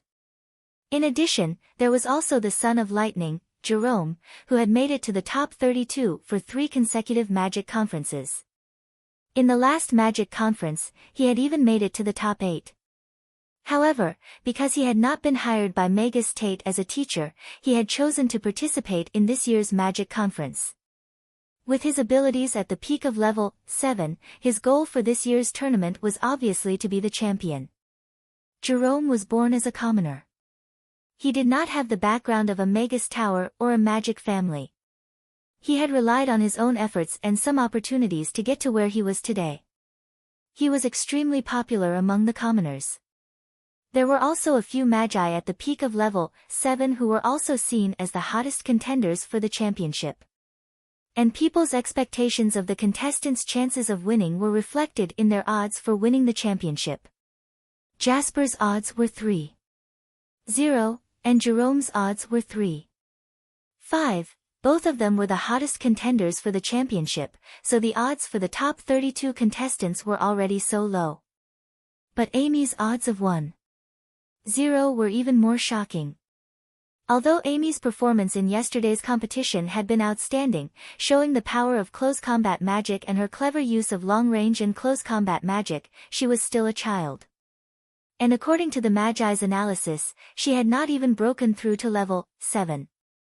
Once she met a powerful Magus like Jasper or Jerome, she had no chance of winning. As for why her odds were so low, it was said that before yesterday's round of 64 to advance to the top 32, someone had bet 20 million copper coins that she would be the champion. So when the betting opened today, her odds had changed from 100 to 1-0. Although Amy's chances of winning were very small, according to the casino's staff, if she really did win, not only would the Magus Tower not be able to make money from gambling, they would also lose all the money they had earned from the entrance tickets. Am I lucky, or am I unlucky? McKinley looked at the number 0 in his hand, a little worried. It was already good luck that he had not drawn Jasper or Jerome. But drawing Amy, who had attracted a lot of attention, gave him a headache. Although it was said that she had not broken through to level 7, but yesterday, even Albin of the Magus Tower had been defeated by her. It was clear that her abilities could not be judged purely by levels. Born in the Mo family, McKinley was very clear about Albin's abilities. But as a high-level Magus, he also had his own pride and confidence.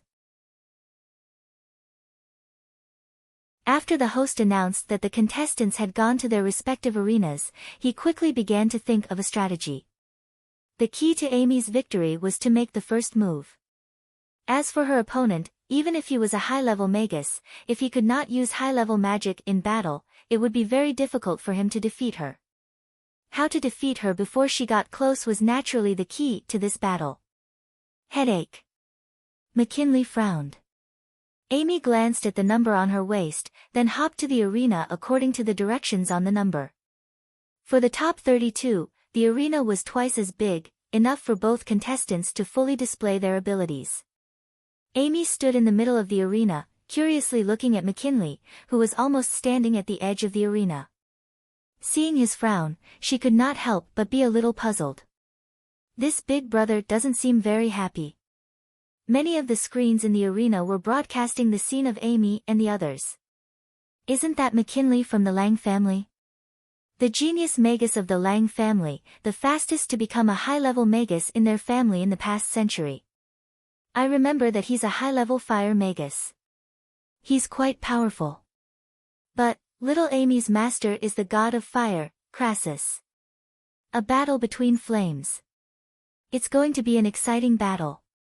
The audience discussed heatedly, telling their own guesses about the outcome of this battle. The contestants are in position. The battle officially begins. The host's loud voice spread throughout the arena. Fire elemental, heed my call. Chaos and disorder, explode.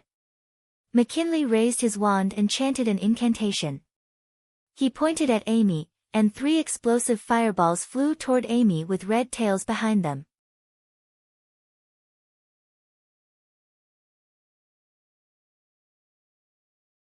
Chapter 1856. The 3 explosive fireballs formed a line and flew toward Amy. As the fireballs flew through the air, 3 walls of fire rose up around Amy, trapping her within.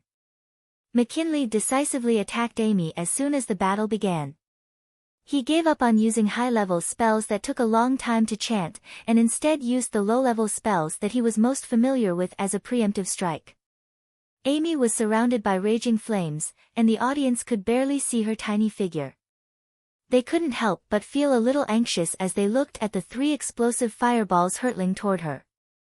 Although the explosive fireballs were a very basic fire-type spell, under the enhancement of a high-level magic caster's powerful magic power, the effective range of these 3 explosive fireballs was enough to cover all targets within a radius of 100 meters.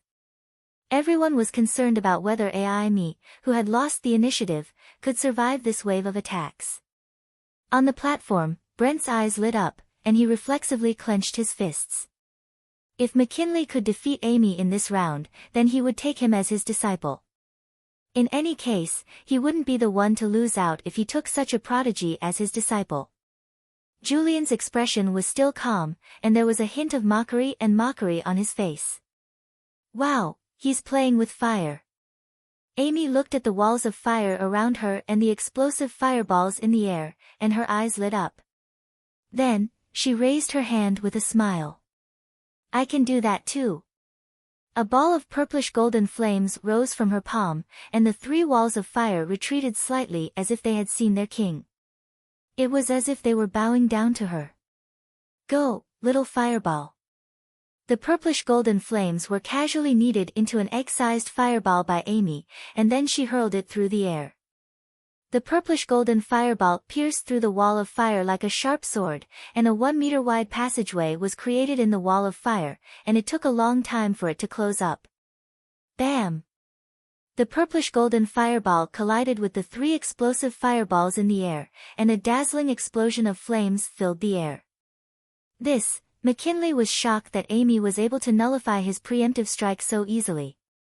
That small fireball was so powerful that even the power of the 3 explosive fireballs was completely nullified, and Amy wasn't harmed in the slightest. However, the advantage of preemptive strike lay in the fact that when your opponent nullified your first spell, your second spell would have already descended. Meteor fall.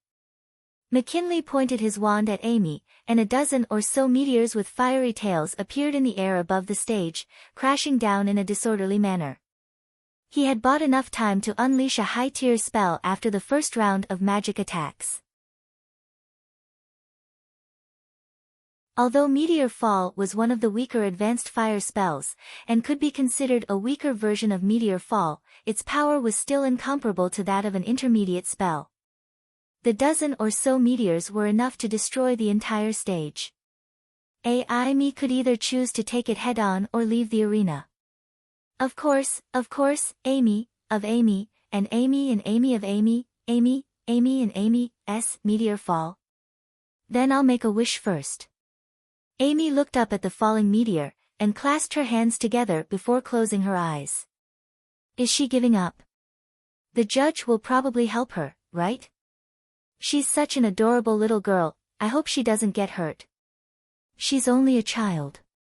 It's already extremely astonishing that she's made it this far.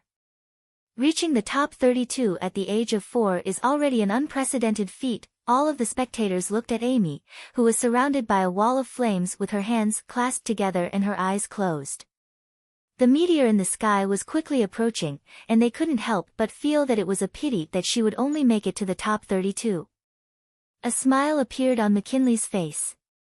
If he were to lose to a 4-year-old little girl, then he would become a disgrace to his journey as a supreme magic caster.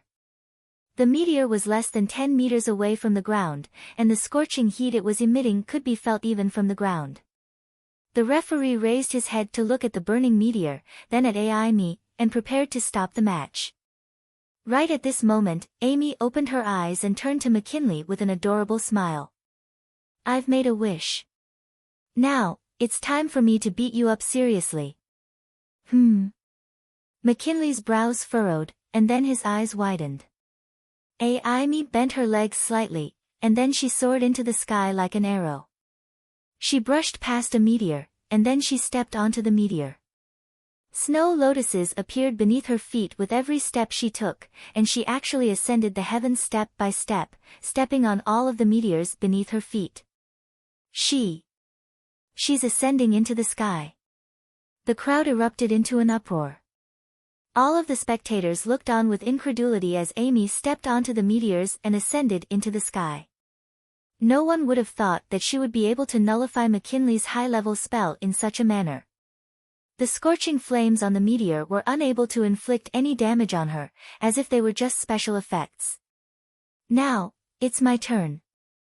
Amy stood on the tallest meteor and looked down at the dumbstruck McKinley. She raised her magic caster's staff, and then swung it down toward the meteor beneath her feet. Bam! The huge meteor was like a flaming baseball, and its speed of descent suddenly increased by several times. It instantly surpassed the other meteors and crashed down toward McKinley. I concede, boom. Rumble, a series of loud booms drowned out McKinley's voice. The meteor crashed onto the stage, creating a series of loud booms. The ground that had been reinforced by magic trembled slightly, and debris crashed into the protective barrier, creating a cloud of dust. The crowd fell silent, and all of them stared with wide eyes at the gradually dissipating dust on the screen. They saw McKinley, who had fallen outside the stage and was being protected by the referee. His face was deathly pale, and he was half lying on the ground, looking a little disheveled. Then, they saw Amy standing in the middle of the stage on her wind-fire wheels. Her little cape fluttered in the gentle breeze, and there wasn't a speck of dust on her body. There were a dozen or so craters in the ground, and a huge crater over 3 meters deep had appeared where McKinley had originally been standing.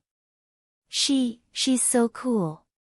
Have magic casters become even more violent than knights nowadays? She's so fierce, she's so cute. After a moment of silence, the crowd finally erupted into raucous cheers. They had once again witnessed an incredible battle. McKinley had attacked first and released a high-level spell, but in the end, he had been defeated by his own spell. It was quite a dramatic scene. McKinley looked at the crater and couldn't help but gulp. If the referee hadn't thrown him out of the stage in time, then they would have had to pick up his dismembered body in the crater.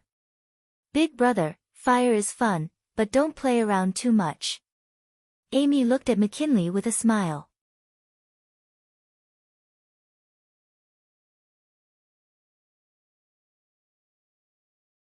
Chapter 1857. I. McKinley pointed at Amy with a trembling finger. He was so angry that he vomited blood and fainted. Contestant number 0, Amy, wins.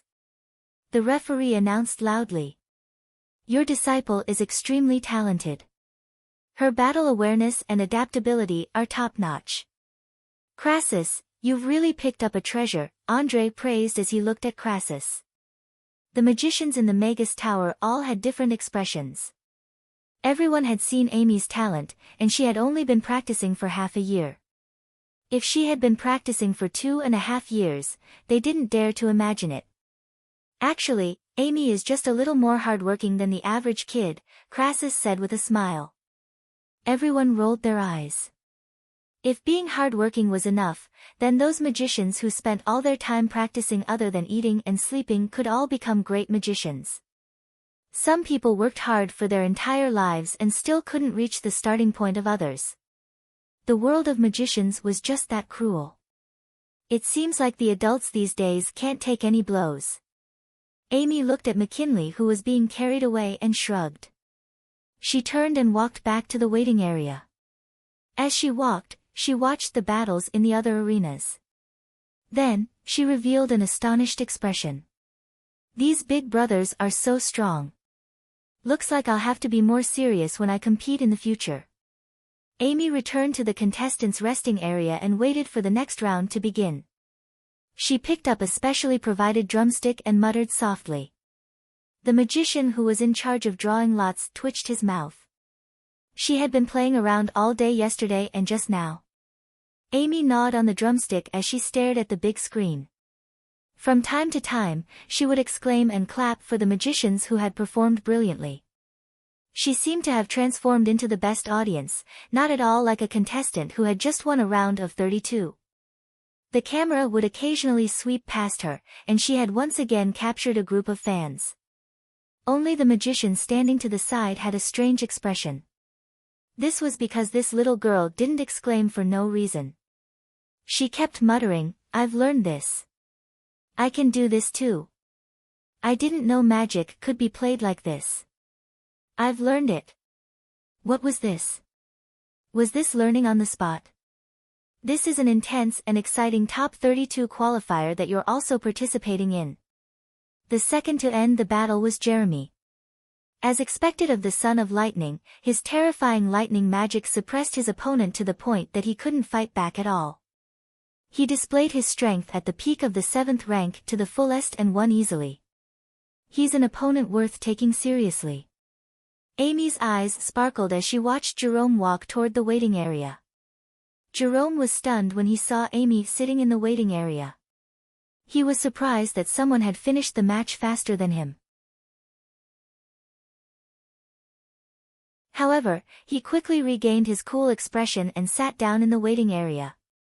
He closed his eyes and rested. Jasper then came to the waiting area.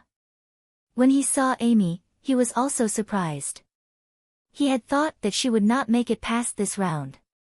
He did not expect to see her in the waiting area again. When his gaze fell on Jerome, it was filled with fighting spirit. There was only one opponent that he had taken seriously in this magician's tournament. The victorious contestants returned to the battle area one by one. Once they sat down, they immediately began to recover their magic power. The next battle would begin after the last contestant finished his battle. Not every contestant could defeat their opponents as easily as Amy, Jasper, and Jerome. Most of the contestants who could enter the top 32 had some ability. The threshold was at least level 7. Many of the magicians had won with difficulty. They were still injured and had used up a lot of their magic power. This was the cruel part of the magician's tournament. The weaker you were, the more disadvantageous the continuous battle system was for you. This was because the strong could get more time to rest, while the weak could only be trapped in a continuous cycle of difficult battles. Of course, reality was many times crueler. In reality, there were no judges who could guarantee your safety. The last contestant defeated his opponent and staggered back to the waiting area. The host immediately announced the start of the draw for the top 16. Little Octopus Ball, with its cute appearance, good reputation, and delicious taste, became the most popular item in this gourmet tournament. Meanwhile, Mag's live teaching had also received a lot of attention. The head chef who hid in the kitchen of the restaurant had a sense of mystery to the diners. Recipes were the core of a head chef's competitiveness. Very few people were willing to share them, let alone the recipes of the head chef of a high-class restaurant like Amy's. Not only were the recipes completely open to the public, but they were also taught on the spot. Even people who knew that they couldn't learn it couldn't help but stop and admire it. The gigantic competition broadcast screen displayed Mag's every move in the simple kitchen in front of everyone. He was like a top-notch swordsman, moving between the 3 stoves and the 3 octopus barbecue plates.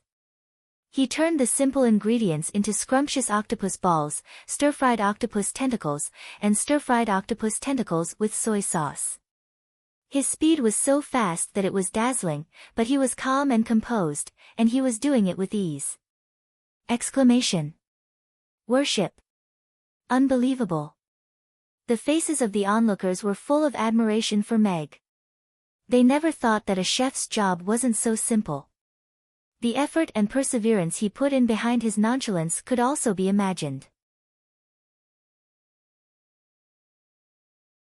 Of course, what made them stay was that the aroma of the stir-fried octopus tentacles and fried octopus tentacles in soy sauce was too tempting.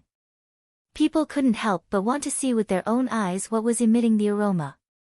Only then did they make up their minds to line up at the back of the long line. Octopus balls were a great after-dinner snack, suitable for the old and the young.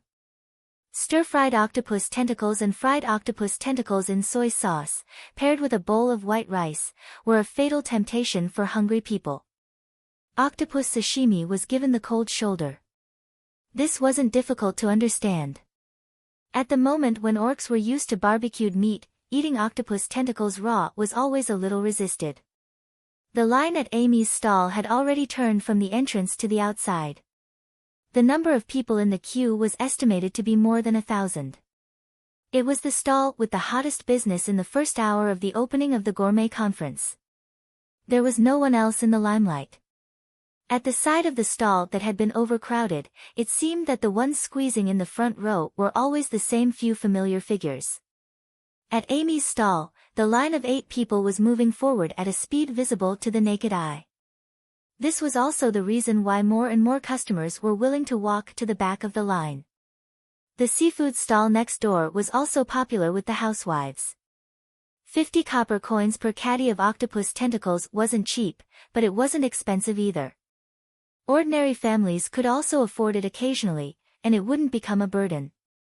They had learned the exclusive recipe from the head chef of the high-end restaurant and watched the live teaching. At this moment, they just wanted to fly back to their kitchens immediately and try to make a stir-fried octopus tentacle with their own hands to make their husband and children look at them in a different light. Angela thoughtfully put an ice pack in the weighed octopus tentacles to ensure that they could eat fresh and delicious octopus tentacles when they returned home after visiting the gourmet conference. The address of the small seafood stall was printed on the packaging bag. She believed that the attentive housewives would once again become customers of the seafood stall after tasting the sweetness. Am I going to be popular? Meg looked at the crowd of onlookers and raised his eyebrows.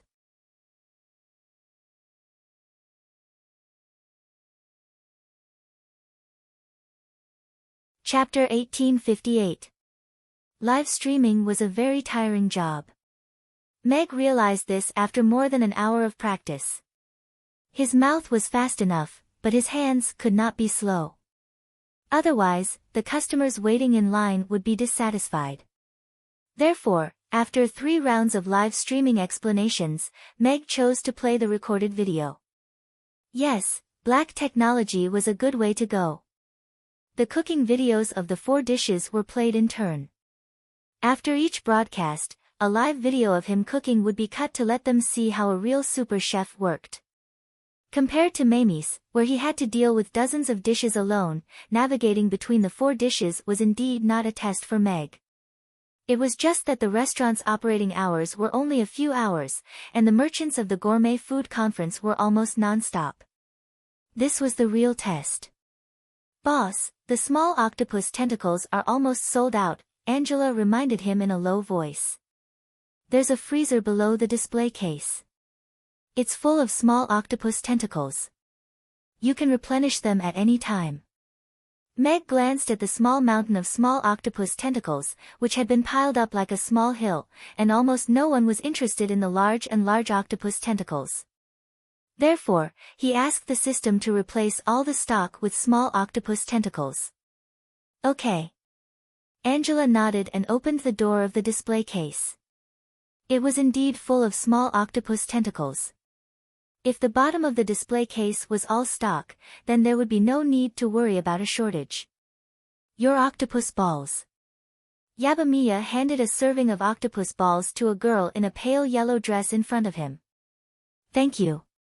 The girl flipped her fluffy hair, then turned to look at the man standing beside her.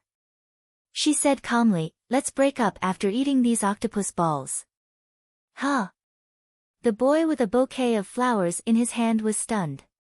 "Huh?" Meg also looked up in surprise. What were these two up to now? The girl was quite delicate and dressed well. The man was also handsome and dressed decently. It was just that the dark circles under his eyes were a little heavy. At first glance, they were quite compatible. "You've been very good to me all these years. Although you're quite a scumbag, I don't regret loving you." The girl looked at the man whose expression was gradually becoming more and more miserable, and her smile revealed a trace of self-mockery. "Ma-ji, you have to believe me. I truly love you." The man clutched his chest as tears welled up in his black eyes. He was on the verge of tears. He had actually gotten into character in an instant. Even Meg's hands couldn't help but slow down a little.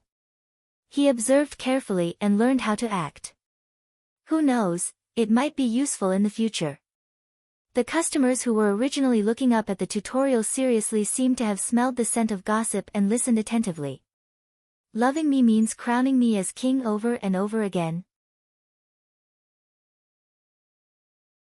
"The women's underwear that I found from the seams of the bed is enough to fill every corner of our house, and every piece is different in size." The girl's smile became more and more sarcastic. "That's our home, the bed where I sleep every night." "When did you bring them home?" "I'm so stupid. I actually didn't notice any clues at all. Your control over time makes me feel afraid." "Those." The man's expression changed slightly, and a trace of panic and annoyance flashed in his eyes. The onlookers, Sigma, degree winky face. "You shocked my mother." A hint of admiration appeared in Mag's eyes as he looked at that man. His ability to manage time was simply invincible. The girl directly interrupted the man's words and continued, "Those are just the tip of the iceberg. You said that you like sports and value brotherhood. I'm so stupid. I always understood you and let you have time to exercise with your brothers. If I hadn't flipped through your diary a few days ago, I wouldn't have known that the sports that you guys are so passionate about are actually that kind of sports." The onlookers. =3 Meg. =3 Alright, I don't want to force matters of the heart. Ma-ji, I've let you down all these years. I don't regret falling in love with you. Let's end it like this." The man threw the flowers in his hand to the ground and turned to leave. The girl looked at the man's distant voice and held the octopus ball in her hands for a long time without saying anything. Everyone looked at her with pity. It seemed that the girl had met a scumbag. "Here's your money." After a while, the girl turned around and took out a silver coin and handed it to Yabamiya. "Miss, you're our 666th customer today. You're very lucky to get a free meal," Meg said with a smile. Yabamiya had just raised his hand, but he quietly withdrew it. "Really?" The girl's eyes lit up and she looked at Meg with surprise. "Yes, it seems that you're quite lucky today." Meg nodded. The girl's face also bloomed with a smile and she nodded. "Yes, I dumped a scumbag and even got to eat cute and delicious balls for free. It seems that I'm quite lucky today." "Good luck, you deserve better." Meg smiled and said gently. The girl nodded vigorously. "Thank you, boss." She waved her hand and turned to leave. Everyone watched as the girl's figure disappeared into the crowd. She was wearing a light yellow dress and had fluffy hair. She was like a sunflower that had reared its head and was facing the sun. Then, the girls looked at Meg with an inexplicable gentleness in their eyes. Amy's stall was bustling with activity. In contrast, the surrounding stalls were somewhat deserted. Even the customers who were crowding in front of other stalls turned their heads to look at the big screen or were envious of the orderly queue. These fellows are actually spoiling him so much. This doesn't suit their status as customers. At Duca's stall next door, Alva looked at the huge crowd in front of him and gnashed his teeth in anger. Beat's expression was much calmer. He looked at Meg who was teaching attentively on the big screen and his mood was somewhat complicated. If it was said that he was still somewhat unconvinced when he lost to Meg for the first time, then after seeing Meg's open menu and teaching without holding back, he already understood the gap between him and Meg. Were these 4 dishes that were casually thought up to fool the audience and garner attention? Judging from the praises of the customers and the fragrant aroma wafting from the stall next door, that was clearly not the case. These were dishes that were highly sought after by the customers, and could earn both a reputation and profit. Furthermore, the cooking method of each dish wasn't simple. Even if others wanted to imitate it and replicate it, it would still be extremely difficult. Just like Amy's other dishes, Alva had asked the chefs to replicate them on more than one occasion, but none of them had ever been able to replicate the same taste. In fact, it was very difficult to even replicate the same taste. As such, Amy's was still a unique existence. However, Mag was willing to teach these 4 dishes to everyone without holding anything back. There was no other chef in Chaos City who could compare to him, and no one on the entire Norland continent would be able to do so either.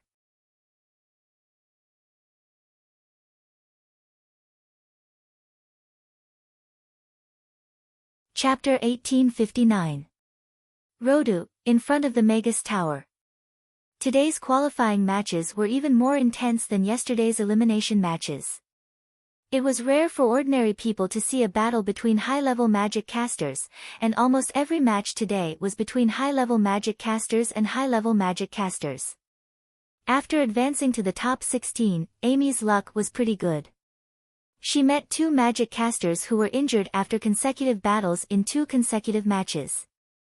With her full condition and attack speed, she won easily and became the first contestant to enter the top 4. Amy won again. Who would have thought that the first place in the top 4 would be a 4-year-old girl? Although her opponent's leg was injured and had difficulty moving, and his magic power was almost depleted, luck is also a kind of strength. The entire venue was in an uproar. No one would have thought that Amy could advance to the top 4 so easily. A 4-year-old contestant in the top 4 had stepped on so many high-level magic casters to reach the top 4. This achievement was legendary. Brent stole a glance at Richard, whose expression was not very good. He shrunk his neck, and was a little uneasy. He had promised the president that Crassus' disciple would not appear in the top 100 list, but she was now in the top 4. Along the way, she had already defeated 3 disciples of the Magus Tower. When the little girl smacked the disciples of the Magus Tower out of the arena one after another, it was also a resounding slap to their faces. This seemed to be telling them how impressive Crassus was. His disciple, who had been trained by him for half a year, could easily crush the disciples of the Magus Tower even if she was only 4 years old. Moreover, she was an adult disciple. How uncomfortable. There was another person who was feeling very uncomfortable. It was Cassidon, who had also defeated his opponent in the first match and advanced to the top 4 of the juvenile category. Amy tilted her head and looked at Cassidon with a smile, and said, "Wow, it's you again. Although you look a little anxious, you look really handsome when you punch a little kid." Cassidon, who was originally shocked that Amy had advanced to the top 4, turned green and red after hearing that. He wanted to find a hole to hide in. He suddenly regretted winning the competition just now. If he had lost, he wouldn't have to come here to suffer such grievances and become the best background for her. The top 8 matches were especially intense. Jeremy was still the second to arrive at the waiting area. There were a few small holes in his robe that had been burned by fire. Although he seemed to be in good condition, his opponent had clearly caused him some trouble. When he saw Amy sitting in the waiting area, he stopped in his tracks and looked at Amy with a serious expression. Following closely behind, Jasper arrived at the waiting area.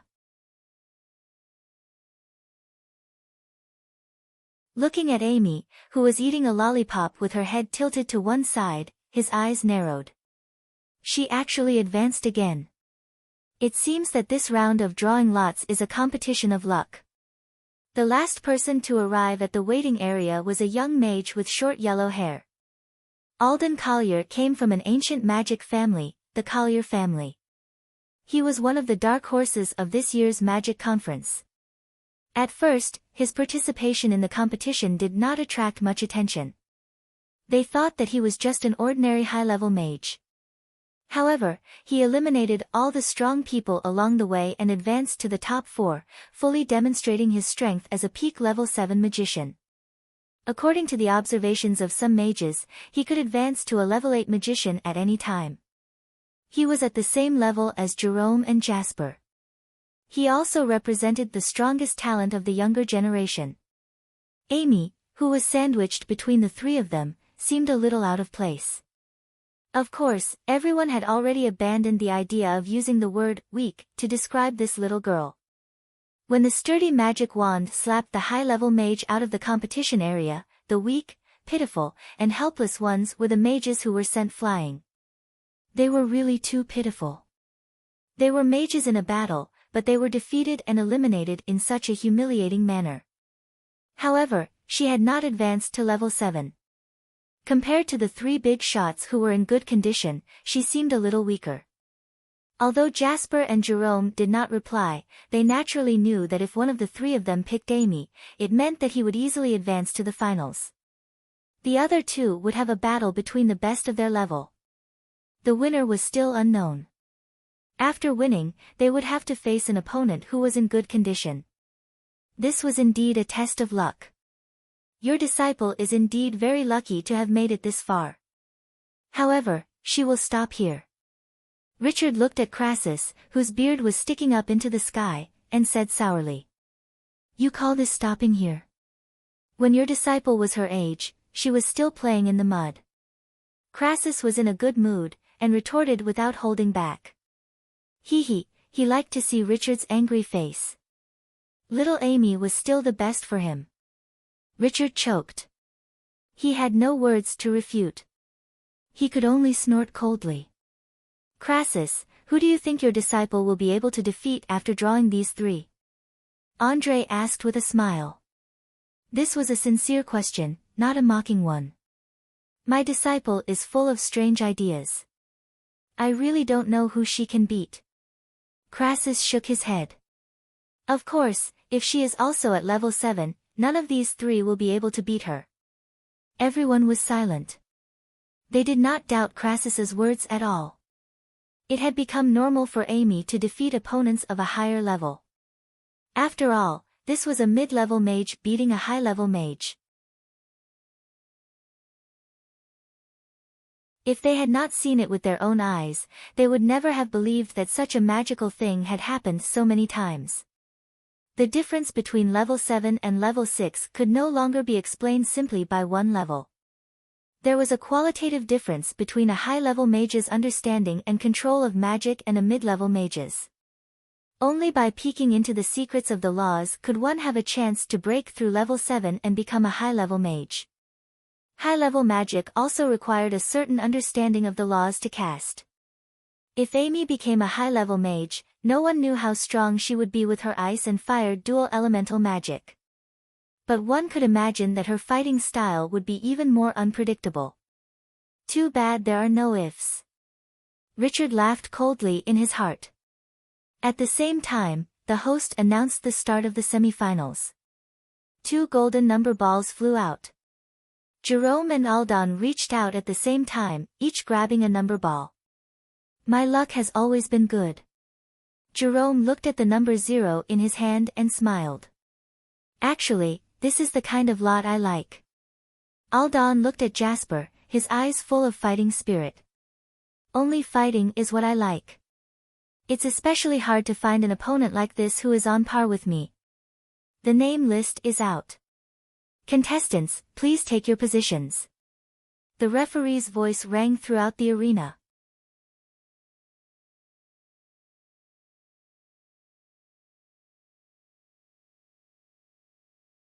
Chapter 1860. The Genius Amy versus the Son of Lightning, Jerome. The Star of the Mage Tower, Jasper, versus the Super Dark Horse, Aldan. These 2 semifinals were very interesting to watch, and the audience's interest was piqued. Jasper and Aldan were evenly matched, and the battle between water and wind was bound to be exciting. The battle between Amy and Jerome, on the other hand, was full of uncertainty. With her cute and obedient appearance, as well as her violent and valiant fighting style, Amy had gained a large number of fans in the past 2 days. Jerome, as the representative of the civilian magicians, had relied on himself to become a high-level magician, and had also gained a lot of popularity.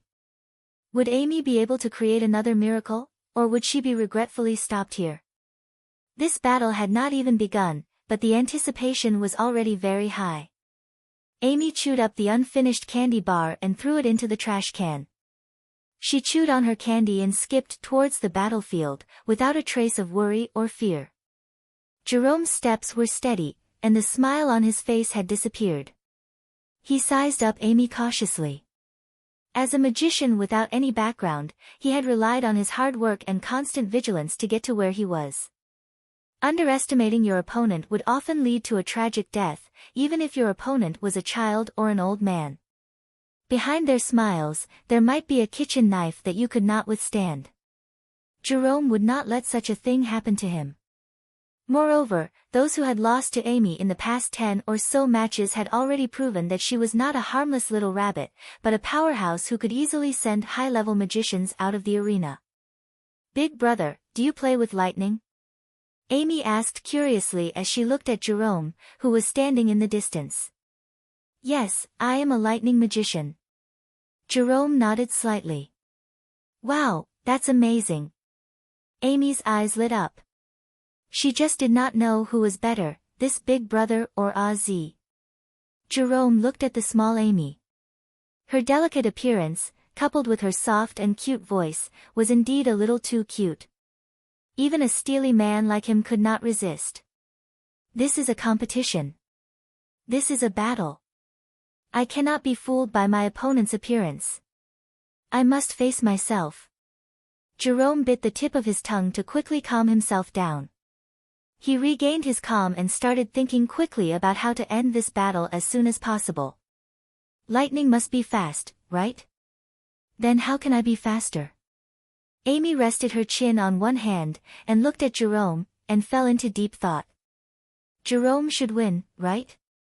My entire fortune is on him winning the championship. This is definitely a lucky draw. If he had drawn Jasper or Aldan, he would have had to pay a huge price to win the semifinals. Then, he would have had no chance of winning the finals if he met an opponent who was in perfect condition.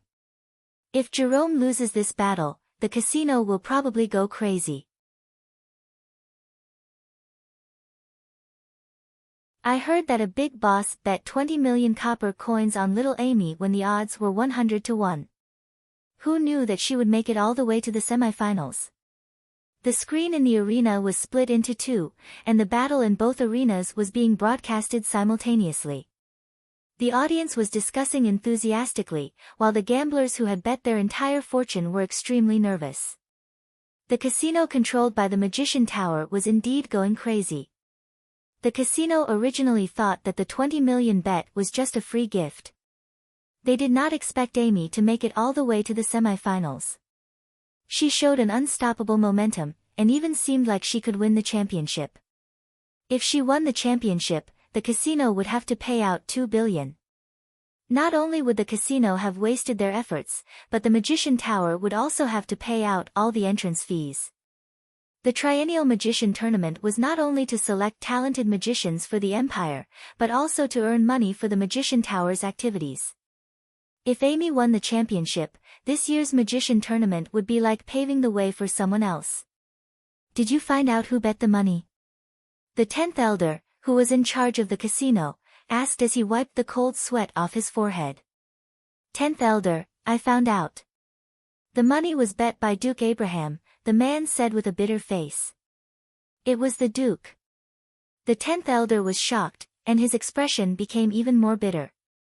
If it were someone else, even if the outcome was the worst, they might have been able to use other methods to fool them. But the other party was the king's brother, a duke of the empire. He was not someone they could fool. Don't worry, Elder. That little girl is up against Jerome. She won't be able to win, let alone win the championship, the man comforted.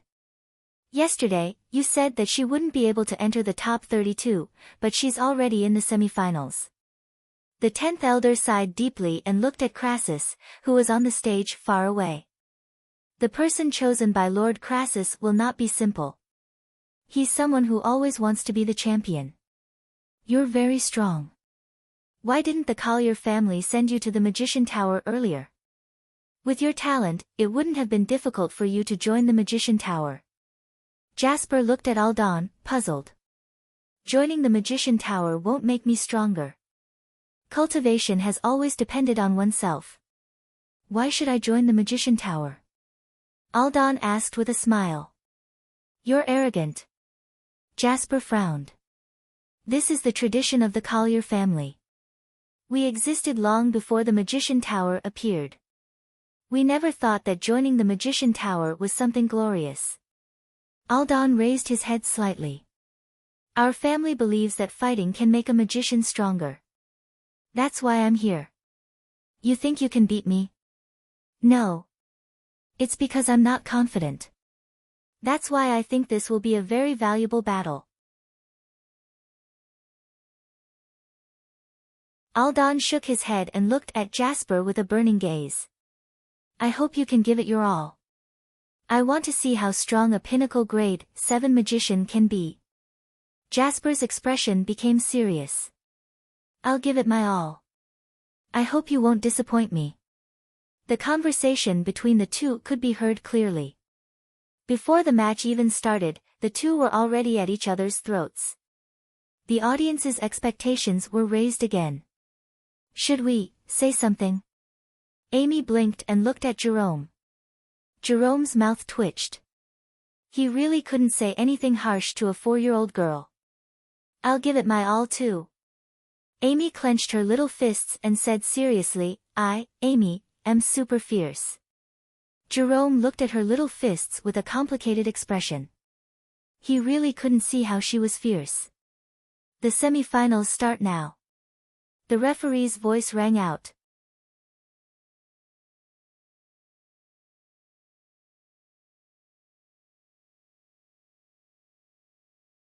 Chapter 1861. The match began, and the entire stadium instantly fell silent. All of the spectators stared intently at the big screen, anxiously watching the semifinals of the two pinnacle matches. Jerome raised his wand, and tiny bolts of lightning quickly began to condense at the tip of his wand. He then pointed his wand at the spot where Amy was standing. Crack! A clap of thunder erupted, and a bolt of silver lightning appeared above Amy, hurtling toward her. It really is lightning. Amy looked up and took a step to the side. The lightning struck the ground where she had been standing, leaving a bowl-sized crater and a patch of charred black on the hard stone floor. She dodged it so easily. Lightning magic is one of the fastest magic spells, and she managed to dodge it by walking. Is she just too lucky? That's not luck. If I'm not mistaken, she's still using melee magic. Her reaction speed and reflexes are both extreme, and she managed to get out of the lightning spell's range in an extremely short amount of time. Jerome's first attack had failed, and the atmosphere in the stadium began to liven up. Huh? A hint of surprise also appeared on Jerome's face. Even though Lightning Strike was only an elementary magic spell, it was very popular among lightning magic casters due to its extremely fast casting speed.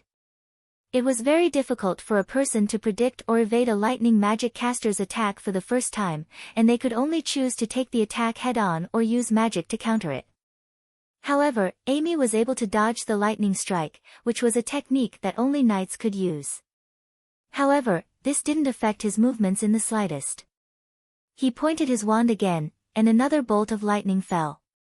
However, Amy once again dodged the lightning strike by stepping to the side. Claps of thunder continued to ring out, and Amy seemed to have activated a secret technique, repeated horizontal jumps. She was able to dodge all of the lightning strikes within a small area, and not a single one was able to hit her. It doesn't seem fast enough. It's not as fast as Ozzy's. Amy blinked and stared at Jerome with her magic caster's staff in hand. She grinned, revealing her neat, white teeth.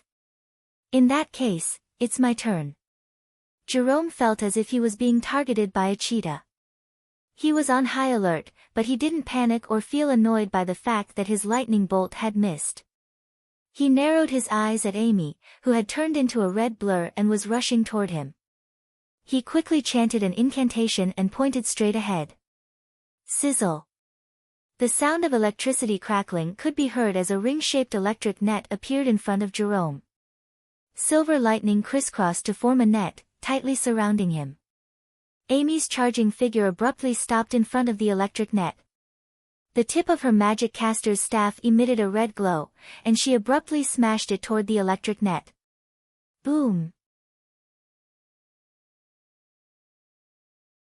Red sparks exploded at the point where the mage's staff came into contact with the electric net.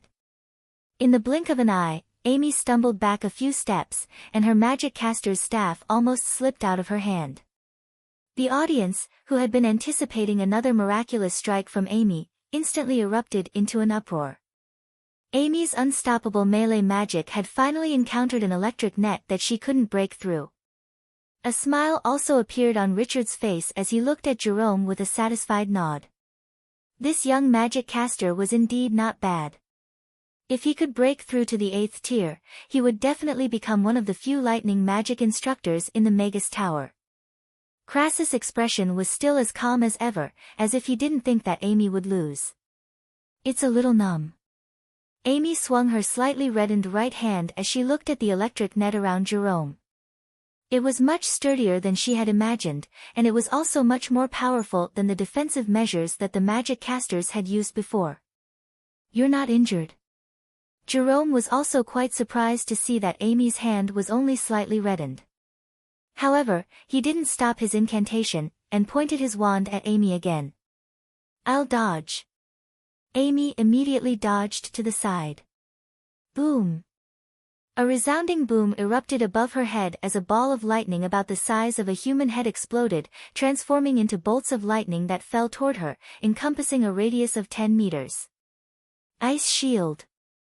Amy raised her magic caster's staff above her head, and a thick and heavy ice shield appeared above her head. The bolts of lightning fell like rain onto the ice shield, creating a series of craters on its surface. Amidst the rumbling of thunder, Amy gritted her teeth as she supported herself with her magic caster's staff. Everyone held their breaths as they silently prayed that Amy would be able to survive this spell. However, lightning explosion was one of the most powerful intermediate magic spells, after all. Jerome's attack wasn't something that could be blocked by a simple ice shield. The ice shield was reduced to shards of ice by a single bolt of lightning, and the remaining bolts of lightning fell toward Amy. Her tiny figure appeared to be particularly helpless. The difference in power between intermediate magic casters and advanced magic casters was completely apparent now that speed couldn't make up for it. However, Amy, who was holding her magic caster's staff, raised her head to look at the lightning bolts, and her eyes sparkled. The referee on the sidelines sighed softly. The outcome had been decided, and he took a step forward, preparing to end this duel. She hasn't admitted defeat yet. Crassus' voice sounded, and the referee instinctively stopped in his tracks. No. Many of the audience members instinctively closed their eyes. This. Jerome was also shocked, and he instinctively reached out his hand to stop her. He didn't expect Amy to not dodge, and he also didn't expect the referee to not end the duel. Lightning explosion was one of the most destructive intermediate magic spells. Even an intermediate knight would be injured by it, let alone a little girl. The spell that had already been released was naturally no longer under his control. 5 bolts of lightning fell onto Amy's body in front of everyone's eyes. The expected scene of her turning into ashes didn't happen. The lightning bolts fell on her body, piercing 3 small holes in her little cloak, and then seemed to be absorbed by her. There seemed to be a hint of enlightenment in Amy's bright eyes, and a smile blossomed on her adorable face. A powerful aura emanated from her body, making her appear even more powerful. She actually broke through to the 7th tier. Brent stood up abruptly with a look of disbelief on his face.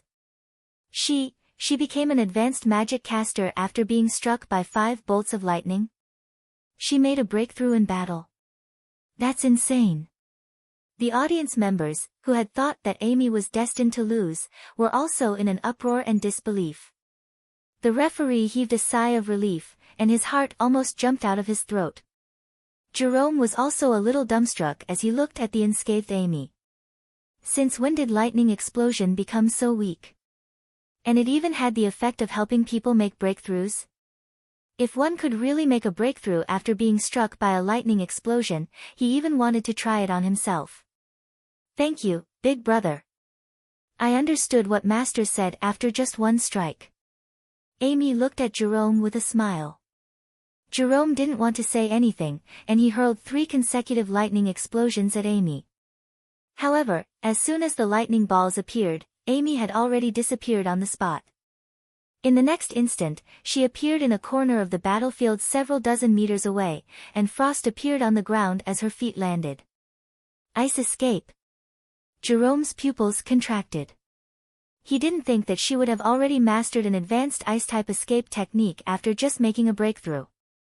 Master Julian said that I can control everything within the range of my domain, Amy murmured as she waved her hand, and an Italian cannon made entirely out of ice appeared before her. Wow, it really works. Amy's eyes lit up, and she released a bunch of ice fire lotuses from her magic caster's staff. As she stuffed them into the cannon, she murmured to herself, I can't break the lightning net, so I'll just have to try it. Several dozen ice fire lotuses were stuffed into the cannon, and Amy stood on her tiptoes to insert the thin end of her magic caster's staff into the cannon. She then aimed the cannon at Jerome, who was preparing to unleash an advanced spell. Fire! You're tuning into the Dreamy Chapters YouTube channel. We're so grateful for your support, and don't forget to subscribe to join us on this incredible journey through captivating stories. Your generosity through donations truly makes a world of difference, as it's the primary source of revenue that allows me to expand and enhance this channel for you. Thank you from the bottom of my heart for being a part of this adventure.